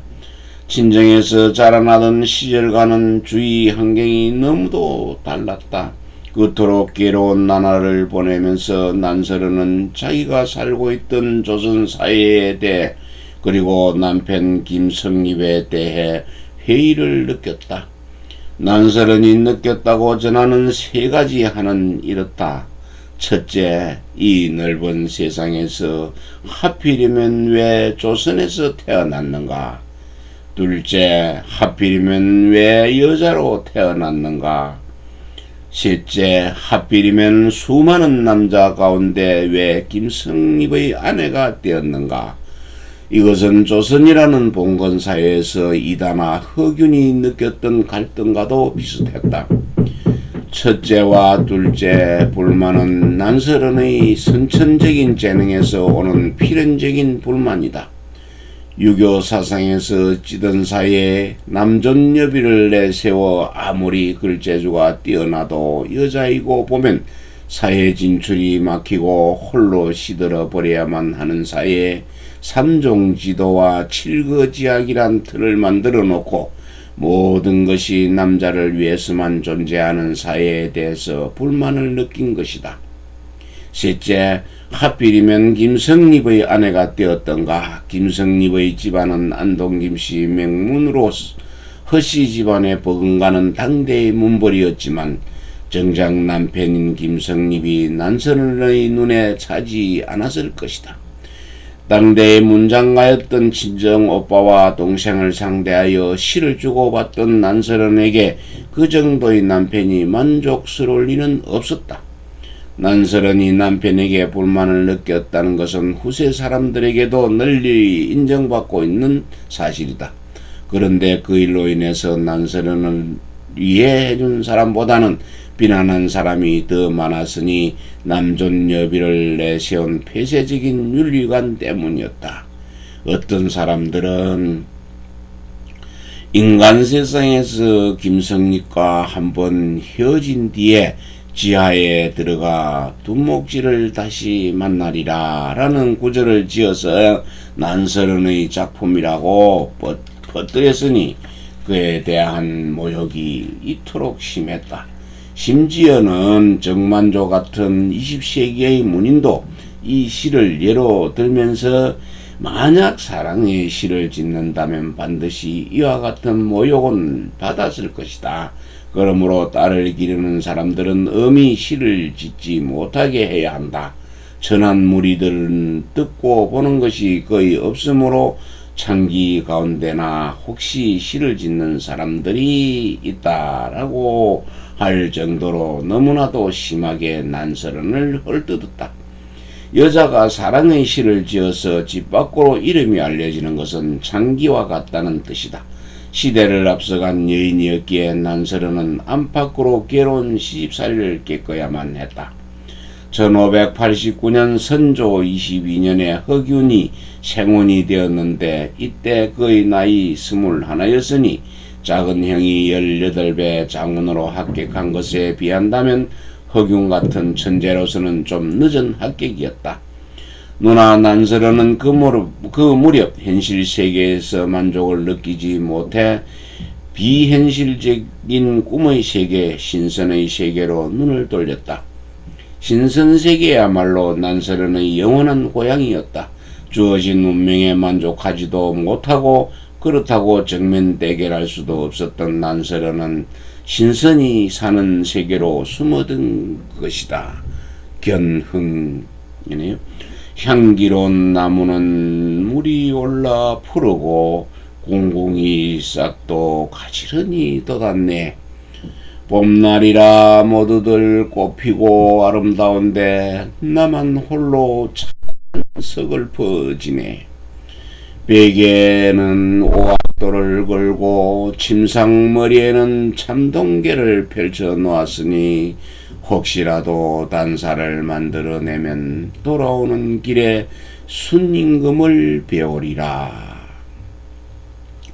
난설은은 방백에다가 늘 오학 진행도를 걸어놓고 침상 머리에는 신선의 책인 참동계를 펼쳐 놓은 뒤 장생불사의 영역인 단사를 만들어 하늘나라로 올라갈 꿈을 꾼 듯하다. 난설은이 하늘나라로 돌아가면서 가장 먼저 만나고픈 사람은 순임금이다. 순임금이 창호에서 죽었을 때 그의 두 왕비인 아황과 여영도 그를 따라 상수의 몸을 던져 죽었다. 그토록 좋았던 그들의 금실이 난설은은 부러웠다. 현실에서 이루지 못한 부부의 금실을 성계에서라도 이루고 싶어 이상적인 남자로서 순임금을 생각한 듯하다. 난설은은 하늘나라의 생활을 꿈꾸며 그 이야기들을 모아서 87수나 되는 유선산을 지었다. 그가 평소에 지은 시에는 눈물과 외로움이 가득하지만 유선사엔 불만도 눈물도 보이지 않는다. 이 글에서 하늘나라는 곧 난설은의 고향이었고 난설은은 잠시 인간 세계에 내려와 살았던 선녀였다. 신선세계를 그린 난설은의 시 가운데 보허사는 글자 그대로 하늘 위를 걸어다니며 부르는 노래, 즉 신선들의 노래이다. 난설은이 지은 이 시에 대해서 아우 허균은 이렇게 평했다. 보허사는 유몽덕의 채를 본받았지만 오히려 그보다도 맑고 뛰어났다. 또한 유선사 100편을 지었는데 모두 곽갱순이 남긴 뜻을 이어받았으며 조여빈 같은 무리들이 따라오지 못했다. 작은 형과 송고까지도 누이의 시를 흉내내어 지었지만 모두들 누이의 울타리 안을 벗어나지 못했다. 누이는 참으로 하늘 선녀의 글재주를 가지고 있다고 할 만하다. 난설은의 시를 보면 오히려 하늘나라가 그의 현실적인 고향이었고 땅위의 인간 세계는 잠시 와서 머문 것처럼 보인다. 그래서 중국의 시인 주지번도 난설은의 시집에 붙인 머리말에서 그는 복례섬을 떠난 인간 세계로 우연히 귀향 온 선녀다라고 소개하였으며 그가 지어 남긴 시들은 모두 아름다운 구슬이 되었다고 칭찬했다. 난설은은 언젠가 하늘로 돌아갈 것을 꿈꾸었고 자기가 돌아갈 때를 알고 있었다. 죽기 바로 한 해 전에 이상한 꿈을 꾸고는 시를 지었다. 몽유광상산시 몽유광산상산시네요. 푸른 바닷물이 구슬바다에 스며들고 파란 난새가 채색 난새와 어울렸구나. 연꽃 27송이 붉게 떨어지니 달빛 서리 위에서 차갑기만 해라. 허균은 학산 초담에 이 시를 전하면서 이렇게 덧붙였다. 이 시를 지은 이듬해 누님은 세상을 마쳤다. 상구는 27이라 누님이 세상에서 누린 횟수와 꼭 같았다. 사람의 일은 이미 예전에 정해져 있으니 커다란 운수를 어찌 벗어날 수 있으랴. 1589년 27이란 너무나도 젊은 나이에 난설은은 이 세상을 떠났다. 김성립은 그 해에 비로소 문가에 급제했다. 허균은 누님의 글과 죽음에 대해서 또 이렇게 말했다. 누님의 시와 문장은 모두 하늘이 내어서 이룬 것들이다. 유선시를 짓기 좋아했는데 시어가 모두 맑고도 깨끗해서 사람의 솜씨가 아니라고 이를만 하다.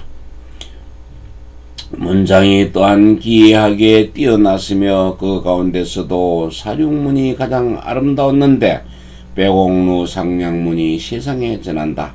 작은 행이 일찍이 이렇게 말씀했다. 경번의 글재주는 배워서 얻을 수 있는 힘이 아니다. 대체로 이태백과 이장길이 남겨둔 글이라고 할 만하다. 오호라, 살아있을 때에는 부부의 사이가 좋지 않더니 죽어서도 제사를 받들어줄 아들 하나 없이 되었구나. 벽을 허물어뜨릴 만한 큰 슬픔이 어찌 끝나랴. 김성립은 다시 장가를 들었지만 3년 뒤에 임진왜란을 맞아 싸우다 죽었다. 시체는 찾지 못하고 의관만으로 장사를 지냈는데 경기도 광주시 초을면 경수산 안동김씨 선영의 두 번째 부인 홍씨와 함께 묻혔다. 난설은도 그곳에 따로 있는 어려서 죽은 아들 딸의 쌍분묘 곁에 나란히 묻혀있다. 난설은이 지은 시는 1000여 편이 넘었다지만 그는 인간 세상을 떠나기 전에 자기가 지었던 글들을 모두 불살라 버렸다. 별땅에 가득 찼던 그의 시들이 모두 재로 변해버린 것이다. 자신처럼 불행한 여인이 다시는 나타나지 않기를 바란 것 같다. 허균은 이듬해인 1590년에 누이가 지어서 보내주었던 시들과 자기가 예전에 외웠던 시들을 한데 묶어서 난설은 집을 엮었다. 난설은의 시가 워낙 훌륭하다 보니 허균이 210편의 시를 정리하면서 자신의 지은 시도 집어넣고 당나라와 명나라 시인의 시도 끼워 넣었다는 의심을 받았다. 그러나 이들의 분위기가 다른 데다가 객이 또한 달라서 서로 쉽게 넘나들 수 있는 것은 아니다.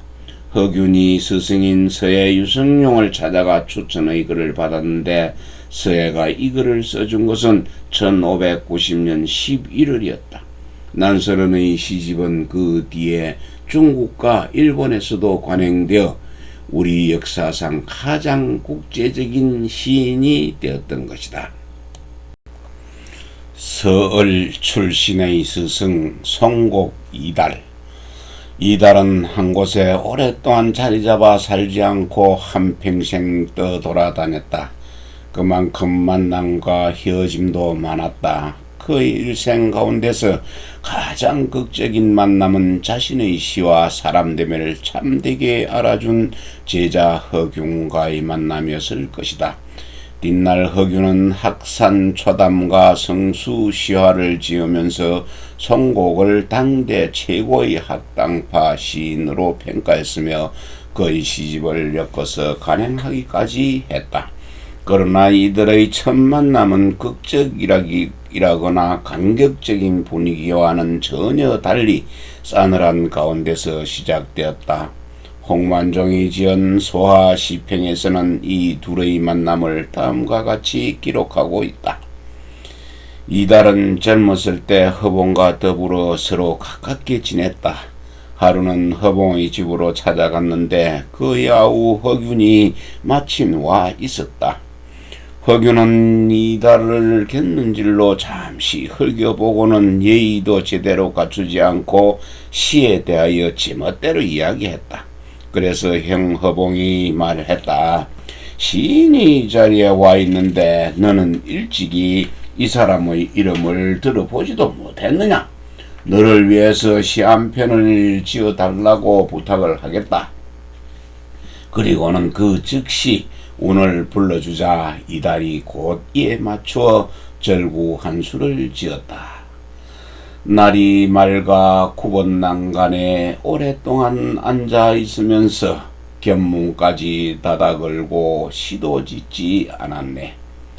담구석의 작은 매화가 바람에 다 떨어지니 봄빛이 살구꽃 가지 위로 옮겨가는구나. 호운. 허균은 이 시를 듣자마자 얼굴빛을 꽂히고 깜짝 놀라 일어나서 머리를 굽히고 사죄하였습니다. 그들은 곧 시로서 벗을 맺었다.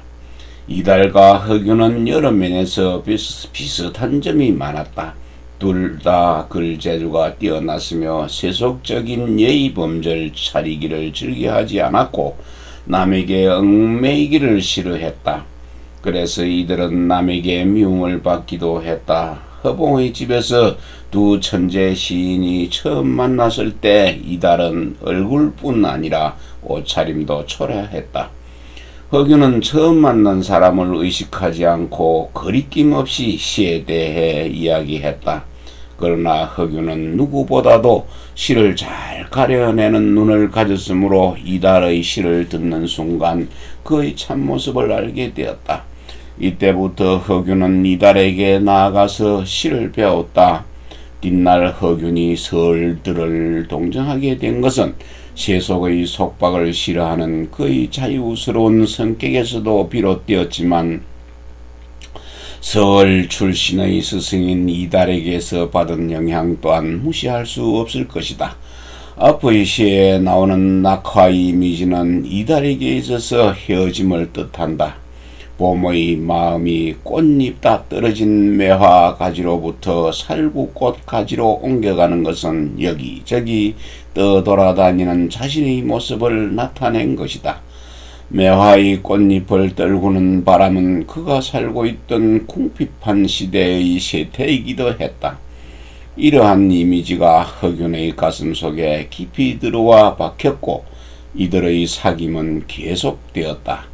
이달은 여기저기 떠돌아다니며 마음이 맞는 벗들을 만나면 술 마시고 시를 읊었다. 마음에 드는 기생이 있으면 그를 사랑하기도 했다. 너무 지나쳐서 병까지 얻을 정도였다. 이따금 서울에 들렀지만 정작 그를 받아주는 곳은 거의 없었다. 낙양 유감. 좋은 자리에 높은 벼슬아치들을 곳곳에서 만나는데 술에는 물같이 흘러가고 말도 마치 용 같구나. 장안의 길 위에서 이따금 머리를 돌려보면 친구들이 집이 곁에 있지만 9겹이나 닫혀 있네. 높은 벼슬아치도 그와 함께 글을 배웠던 친구였지만 이제는 다른 사람이 되었다. 타고 있는 말과 술에도 그 초라한 나귀와는 비교가 안 되었다. 그래서 9겹이나 막아선 대문을 두드릴 생각도 못한 채 바로 그 앞에서 발길을 돌리고 말았다는 내용이다. 이것이 그에게는 이미 익숙해진 체념이었다. 허균은 문과에 급제하기 이전에 지었던 시들을 모아서 교산억기시라는 제목을 붙였는데 그 시고의 마지막 장에 스승 이달을 생각하면서 지은 시가 있다. 절구. 송곡은 머리가 휘어질 때까지 시만 읊었는데 백편이 모두 무르높게 아름다워 유장경에 가까워졌네. 요즘 사람들은 겉만 보고서 비웃으며 손가락질 하지만 망고에 흐르는 강물은 어찌 그치게 할 수 있으랴. 이달이 온절구를 잘 지었으므로 역시 온절구를 지어 이름났던 당나라 시인 유장경에 견준 것이다. 때를 못 만나 끝내 괴롭게 살았던 이달을 참으로 알아준 허균은 스승의 전기를 지으면서 그를 더럽히고 모욕하여 행망에 얽혔지만 끝내 죽여서 그의 이름을 빼앗지는 못했다고 하였습니다. 사람은 받아들여지지 않았지만 그의 시는 받아들여졌다. 비웃고 손가락질 하던 사람들도 끝없이 흐르는 강물을 어찌할 수가 없었던 것이다. 이러한 세대 속에서도 이들의 사귐은 계속되었다. 스승과 제자의 사이를 넘어서 하소연할 곳 없는 떠돌이의 마음속을 열어보일 만한 사이에까지 이른 것이다. 시름에 겨워 잠도 오지 않는 반면 이달은 시를 지어서 허균에게 보내주었다. 야자 정 허담보. 나그네 시름은 가을 맞아 더하고 고향 그리는 마음은 밤이 되면서 더 깊어지네. 어둠 속의 귀뚜라미는 배 가까이서 울고 차가운 이슬방울은 성긴 숲속으로 떨어지네. 서울길에 나그네 된 지도 벌써 오랜데 산과 바다에 노일 자던 마음은 아직도 잊을 수 없네. 향을 사르며 앉아 잠도 이루지 못하노라니 궁궐의 물시계 소리 따라 밤만 더 깊어지네. 뒷날 양경호가 중국 사신을 맞으러 가던 길에 평양에 들렀더니 이미 이른이 넘어 머리가 다 휘어진 이달이 늙은 기생을 데리고 살고 있었다 한다. 이달은 결국 평양에서 세상을 떠나 기생들의 공동묘지인 선현동 한 귀퉁이에 묻혔다. 양경호는 자기가 보고 들은 시인들의 이야기를 모아서 제호시화를 지었는데 아버지 양대박의 친구였던 이달의 마지막 모습을 동정하며 기록을 남겼던 것이다. 스승의 전기 송곡산인전. 허균은 서을 출신의 스승 이달을 주인공으로 해서 송곡산인전이라는 소설을 지었다. 서사증이라는 중국 학자는 문체명변이라는 책에서 전이란 문체를 설명하면서 역사상 뛰어난 인물의 사적을 기재하여 후세에 전하려고 쓴 글인데, 한나라 사마천이 사기를 쓰면서 열전이라는 행태를 처음 만들어 한 사람의 시종을 기록한 데서 시작되었다고 했다. 원래 전이란 문체는 역사 기술의 한 방법이었으며 사실 위주로 씌워졌던 것이다. 그러나 당시에는 종이가 귀했으므로 문장을 짧게 썼다. 그러다 보니 가장 의미 있는 내용만 기록해야 했으며 짧은 문장을 통해서 뛰어난 인물의 생애와 역사적인 의미를 다 보여줘야 했으니 자연히 문학적인 구성을 통해 인상 깊은 문장으로 쓰게 되었다. 사기열전이 문학적인 작품으로 널리 읽히는 이유도 이 때문이다. 그 뒤에는 역사가가 아니라도 전을 쓰게 되었으며 역사적으로 뛰어난 사람이 아니라도 개인적인 관계 때문에 전을 지어주게 되었다. 작가의 창작적인 의도가 더해지면서 문집 속에 실린 전 가운데 상당수는 문학작품이 되었다. 한 인물이 살다간 삶의 모습을 생생하게 보여주는 서사문학이 된 것이다.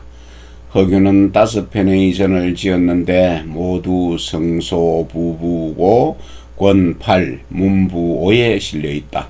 문부 1, 2는 서, 3, 4는 기, 5는 전, 6, 7은 서의 순서로 편집되었으니 그가 이미 전이라는 문체를 생각하고 5편을 지었음을 알 수 있다.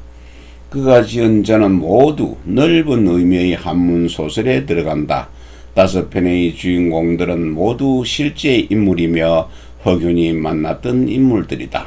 그런데 하나같이 신분상 보잘것없는 인물들이다. 송곡산인전의 이달은 천첩소생의 설이고 남궁선생전의 남궁두는 아전이며 장생전의 장생은 비릉뱅이 천민이다. 엄처사전의 엄처사는 몰락한 양반이고 장산인전의 장산인은 대대로 의협에 종사해온 중인이다. 모두 유교사회에서 소외당했던 인물들이니 허균이 홍길동전을 짓기 전부터 신분사회에서 소외당한 인물들에게 관심이 있었음을 알 수 있다.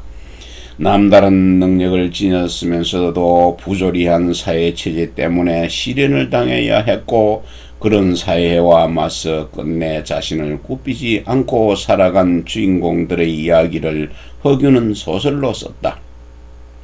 송곡산인전은 별다른 허구성 없이 사실을 기록한 글 같지만 이 글도 소설적인 성격을 지니고 있다. 송곡산인 이달의 자는 익지인이 쌍매당 이첨의 후손이다. 그의 어머니가 미천한 기생이었으므로 세상에 쓰이지 못했다. 그는 원주 송곡에 살면서 그것으로 호를 삼았다. 이달은 젊었을 때 벌써 읽지 못한 글이 없었고 지은글도 매우 많았다.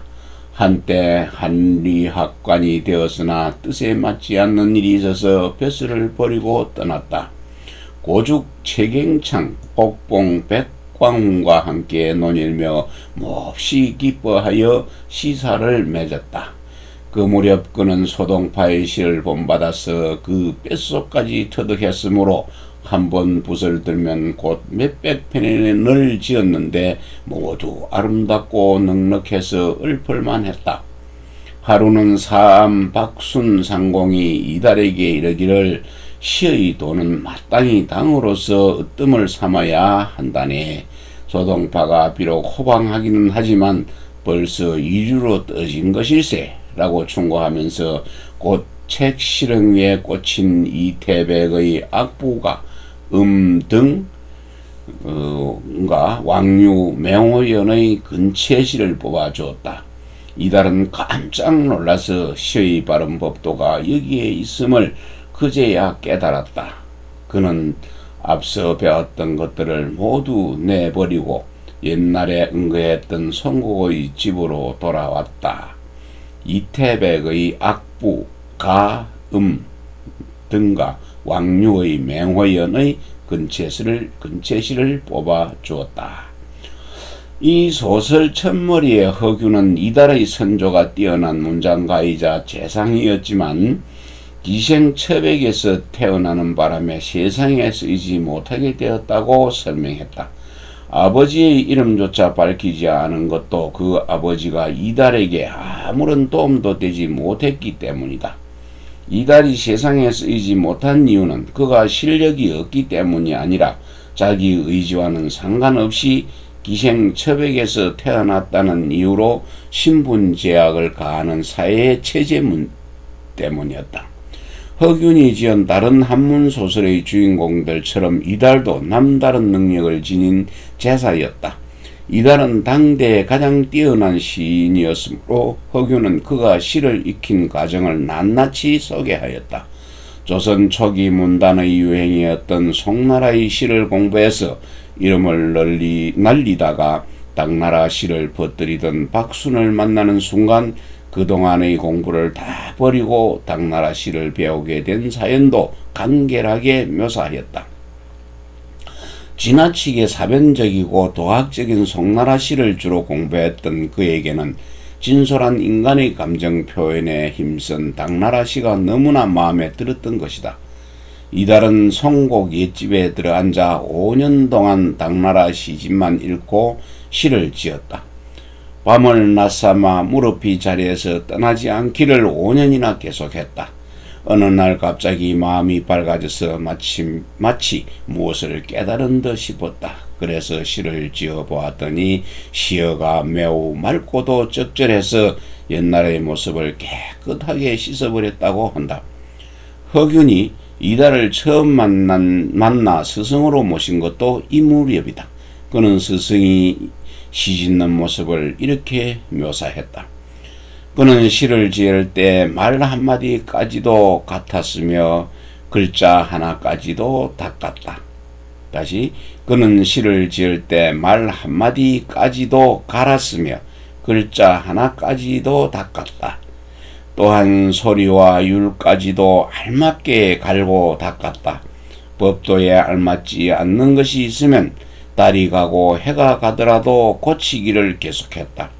이렇게 해서 10대편이 지어지면 그제야 여러 시인들 앞에다 내어놓고 읊어보았다. 이달은 200가 같이 타고난 시인이라기보다 두보같이 갈고 닦은 시인이다.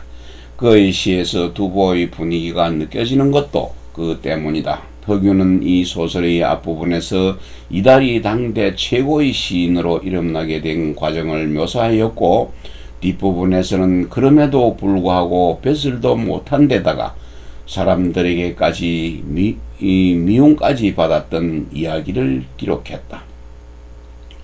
그의 마음은 가운데가 턱 비어서 아무런 한계가 없었으며 살림살이를 돌보지 않았다. 어떤 사람들은 이러한 성품 때문에 그를 사랑하였다. 그는 평생토록 몸붙일 곳도 없이 떠돌아 다니며 사방에서 비렁뱅이 노릇을 했으므로 많은 사람들이 그를 천하게 여겼다. 그리하여 가난과 고뇌 속에 늙었으니 이는 참으로 그의 시 때문인 것 같다. 그러나 그의 몸은 공공했지만 그의 시는 썩지 않을 것이다. 자유분방한 성품 때문에 그를 사랑한 사람도 있었지만 자유분방하게 살다 보니 가난했기에 그를 천하게 여긴 사람도 있다는 허균의 설명은 그에 대한 당대 사람들의 상반된 평가를 간결하게 보여준다. 또한 허균은 이달의 얼굴이 단아하지 못한 데다 성격이 또한 호탕하여 절제하지 않았고 게다가 세속의 예법을 익히지 않았으므로 당시 사람들에게 미움을 받았다고 했다. 신분 사회에서는 신분에 따라 사는 것이 예법인데 그는 천한 신분이면서도 예법을 거부하고 살았다. 이달처럼 남에게 굴종하기를 거부한 삶의 자세는 5편의 한문소설 주인공들이 공통점인데 이는 작가 허균의 자세이기도 하다. 이달의 평범한 서얼이었다면 특별히 불행을 느끼지 못했을 테지만 그가 뛰어난 재주를 지니고 있었기 때문에 문제는 심각했다. 그는 자신의 능력을 받아주지 못하는 사회를 긍정할 수 없었기에 예법에 얽매이지 않고 살았다. 그의 자유분방한 행동은 유교 사회에 대한 도전이었다. 개인의 힘으로 그 사회를 이끌 수는 없었지만 그 자신도 끝내 굽히지 않고 사회를 무시하며 살았다. 주인공과 당대 사회의 대립이나 긴장관계가 끝까지 해소되지 않은 것이다. 작가는 당대 최고의 시인 이달의 불우한 삶을 통해서 신분제도의 모순과 유교 사회의 행동규범을 비판했다. 허균이 이달의 전기를 지은 동기는 사회의 예법과 부조리를 끝까지 긍정할 수 없었던 작가 자신이 스승 이달을 인간적으로 동정하면서 이달을 통해서 자신의 생각을 횡상화시킨 것으로 볼 수 있다. 후대에 썩지 않을 이달의 시를 전하기 위해 허균은 그의 시집을 간행하고 그의 전기를 지었다. 그는 학산, 초담과 성수, 시화에서 이달을 당대 최고의 시인으로 평가했는데 이러한 평가는 오늘날의 문학사에서도 그대로 받아들여졌다. 서자도 아닌 그가 홍길동전을 짓게 된 것도 스승 이달이 개인적으로 평생 느꼈던 한을 사회에 문제화한 것이다. 참다운 글공부의 시작. 17살이 되던 해인 1585년에 허균은 장가를 들었다. 아내는 의금부 도사 김대섭의 둘째 딸이었는데 허균보다 2살 아래인 15세 시집왔다. 제자가 장가드는 것을 축하하면서 스승 이달이 시를 지어 보냈다. 서궁의 작은 딸 옥치량께서 운우 노래를 훔쳐 뺏기느라 동방을 닫았구나. 엿보지 못하도록 다른 사람 오는 걸 금하고 아름다운 화촉 밝혀 신선낭군을 기다리네. 최장희 정교산. 허균은 일생 동안 여러 여인을 거쳐가며 사랑했지만 그가 가장 사랑하고 아꼈던 여인은 첫째 부인 김씨였다. 옥치량은 서왕모의 셋째 딸인데 이달은 김씨 부인을 옥치량에 비유했다. 그는 어진 아내의 노릇과 착한 어머니의 노릇을 잘했다. 허균은 어린 나이에 엄한 아버지를 잃고 어머니와 형들 사이 사랑만 받고 자랐으므로 버릇이 없었다. 더구나 자신의 뛰어난 기억력만 믿고서 글 공부도 게을리했다. 이러한 허균을 길들여가며 선비로 키우는 데에는 그의 호르머니와 형들 못지않게 아내의 공이 컸다. 술집과 기생집을 즐겨 떠나드는 허균에게 충고한 것도 첫째 부인 김씨였는데 그렇다고 질투를 드러내지는 않았다. 밤늦도록 허균과 마주 앉아서 등불 심지를 돋아가며 글 공부를 지켜본 것도 김씨였고 잠시라도 졸면 우스갯소리를 해가며 글을 일깨운 것도 김씨였다. 또한 집안 살림이 넉넉하지 못했을 때 길쌈과 집안 다스림에 힘쓰며 홀어머니를 정성껏 모신 것도 역시 김씨였다. 허균은 김씨를 아내로 맞으면서부터 마음의 안정을 얻고 글 공부에 전념할 수 있었다. 결혼한 이듬해 봄이 되자 허균은 작은 혜경에게 글을 배우기 위해 백운산으로 찾아갔다. 허균의 참다운 글 공부는 여기서부터 시작되었다. 그곳에는 금각이라는 젊은이가 먼저 와서 글 공부를 하고 있었는데 뛰어나게 총명하다는 소문이 멀리까지 나 있었다. 그와 편지를 주고받던 허균은 자신보다도 박식한 금각에게 무척이나 끌렸던 모양이다.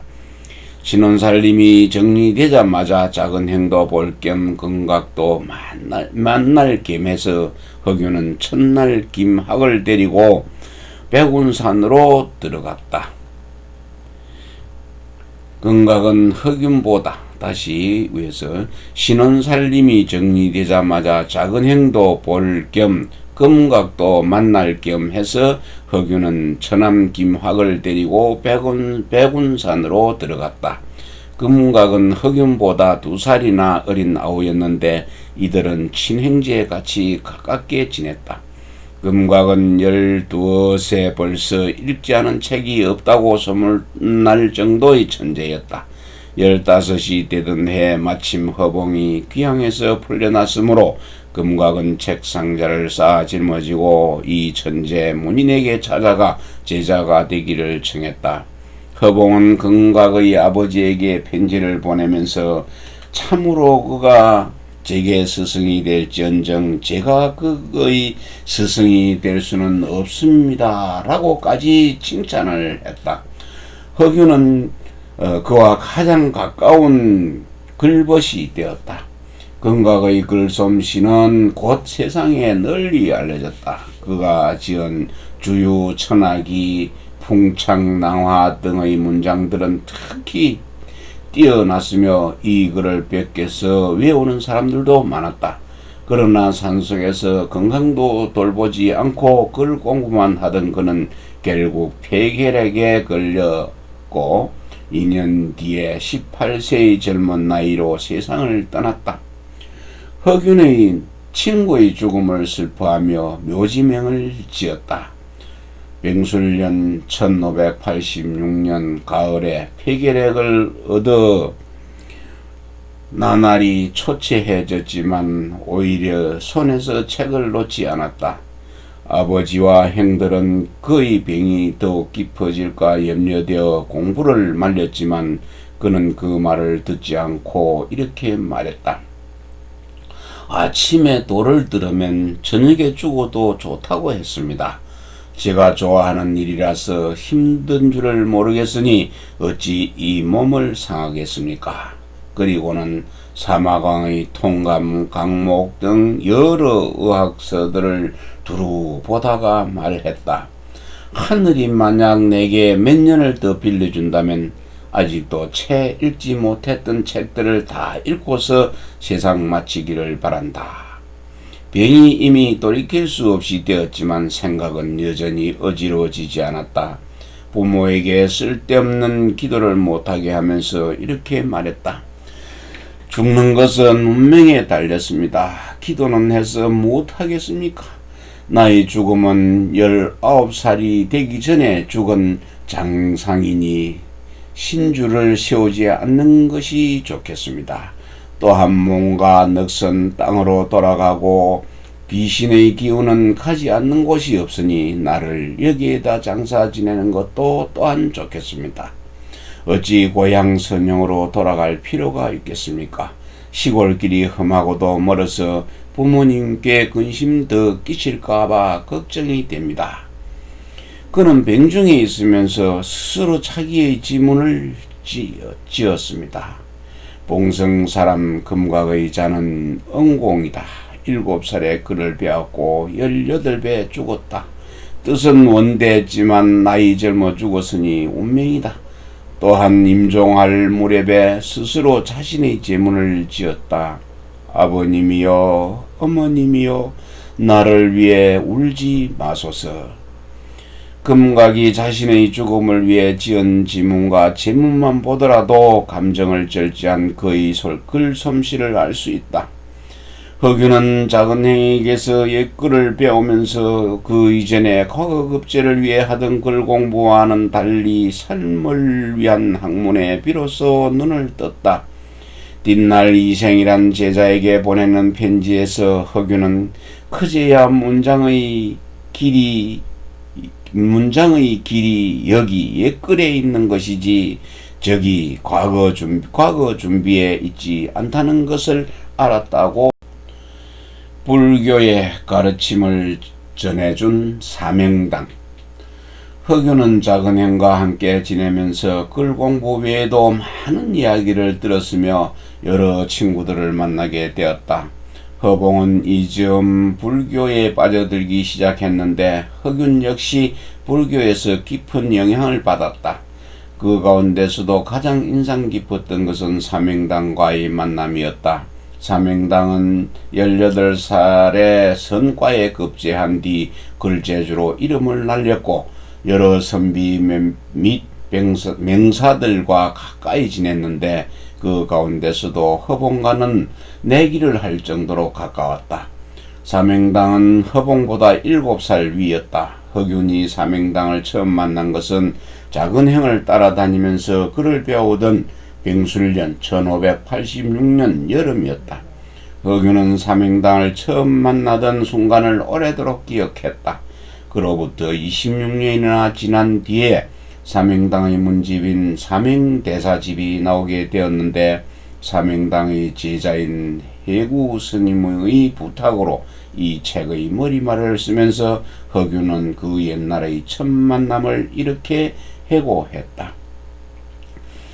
지난 병술년 여름에 나는 작은행을 모시고 있었다. 배를 타고 봉은사 아래에서 쉬고 있었는데 중 하나가 바삐 오더니 뱃머리에서 읍했다. 그의 몸은 훤칠하고 얼굴은 엄숙했다. 자리에 앉아 그와 함께 말해보니 말은 짧았지만 그 뜻은 원대했다. 내가 그의 이름을 물었더니 중봉 유정스님이라고 했다. 나는 마음속으로 사뭇 그를 좋아했다. 그날 잠은 매당에서 잤다. 나는 또 그의 시를 꺼내어 보았는데 그 소리가 맑고도 뜻이 높았다. 작은행이 몹시 칭찬하면서 그는 당나라 9중의 무리에 들만하다고 하셨다. 그때 나는 아직 어려서 그 시의 오묘한 뜻을 아직 알지 못했지만 혼자서 마음속에 간직해두고 하나도 잊지 않았다. 허균은 사명당에게서 불교의 가르침을 많이 받았다. 사명당은 불교뿐 아니라 문학에도 뛰어났으며 여러 방면으로 아는 것이 많았다. 그는 허균의 스승이 될 만한 사람이었다. 허균은 사명당의 비문을 지으면서 그와 형제같이 사귀었다고 썼다. 사명당은 허균의 경박한 행동을 주의시키면서 특히 말조심하라는 충고의 시를 지어주기도 했다. 증허생. 남의 잘잘못을 말하지 말게나 이로움 없을 뿐만 아니라 재앙까지 불러온다네. 만약 입 지키기를 백막에 막듯 한다면 이것이 바로 몸 편하게 하는 으뜸의 방법이라네. 허균은 인무렵에 다시 서울로 돌아와서 서해 유승룡에게 나아가 문장을 배웠고 송곡 이달에게 시를 배웠습니다. 이들은 둘 다 작은 형의 친구였는데 형에게서 배울 수 없는 것들을 가르쳐준 스승이었습니다. 당시에 스승과 제자의 관계는 매우 의례화된 제도였습니다. 그것은 한 인간의 학문적인 뿐 아니라 자신의 존재 자체에 큰 영향을 미치는 일생을 건 헌신이었습니다. 정치적 출세를 위해서 스승을 정하기도 했으며 그 관계는 평생 유지되었고 대를 이어서 지속되었습니다. 스승을 위해서는 목숨까지도 버릴 각오가 되어 있어야 했습니다. 허균은 처음 벼슬에 나아가서 유성룡을 모시고 일했는데 그는 허씨 집안의 친구이자 후원자였다. 영의정 벼슬에 있으면서 임진왜란의 어려움을 잘 다스린 유성룡과 아무런 벼슬도 없이 떠돌아다닌 서울 이달을 같이 놓고 귀한 아우를 맡겼던 허봉의 식견은 참으로 놀랍다. 이달은 허균의 출세에 아무런 도움도 되지 못했지만 허균이 정위주의 당나라 시를 배울 수 있었던 것은 이달의 공이 컸다.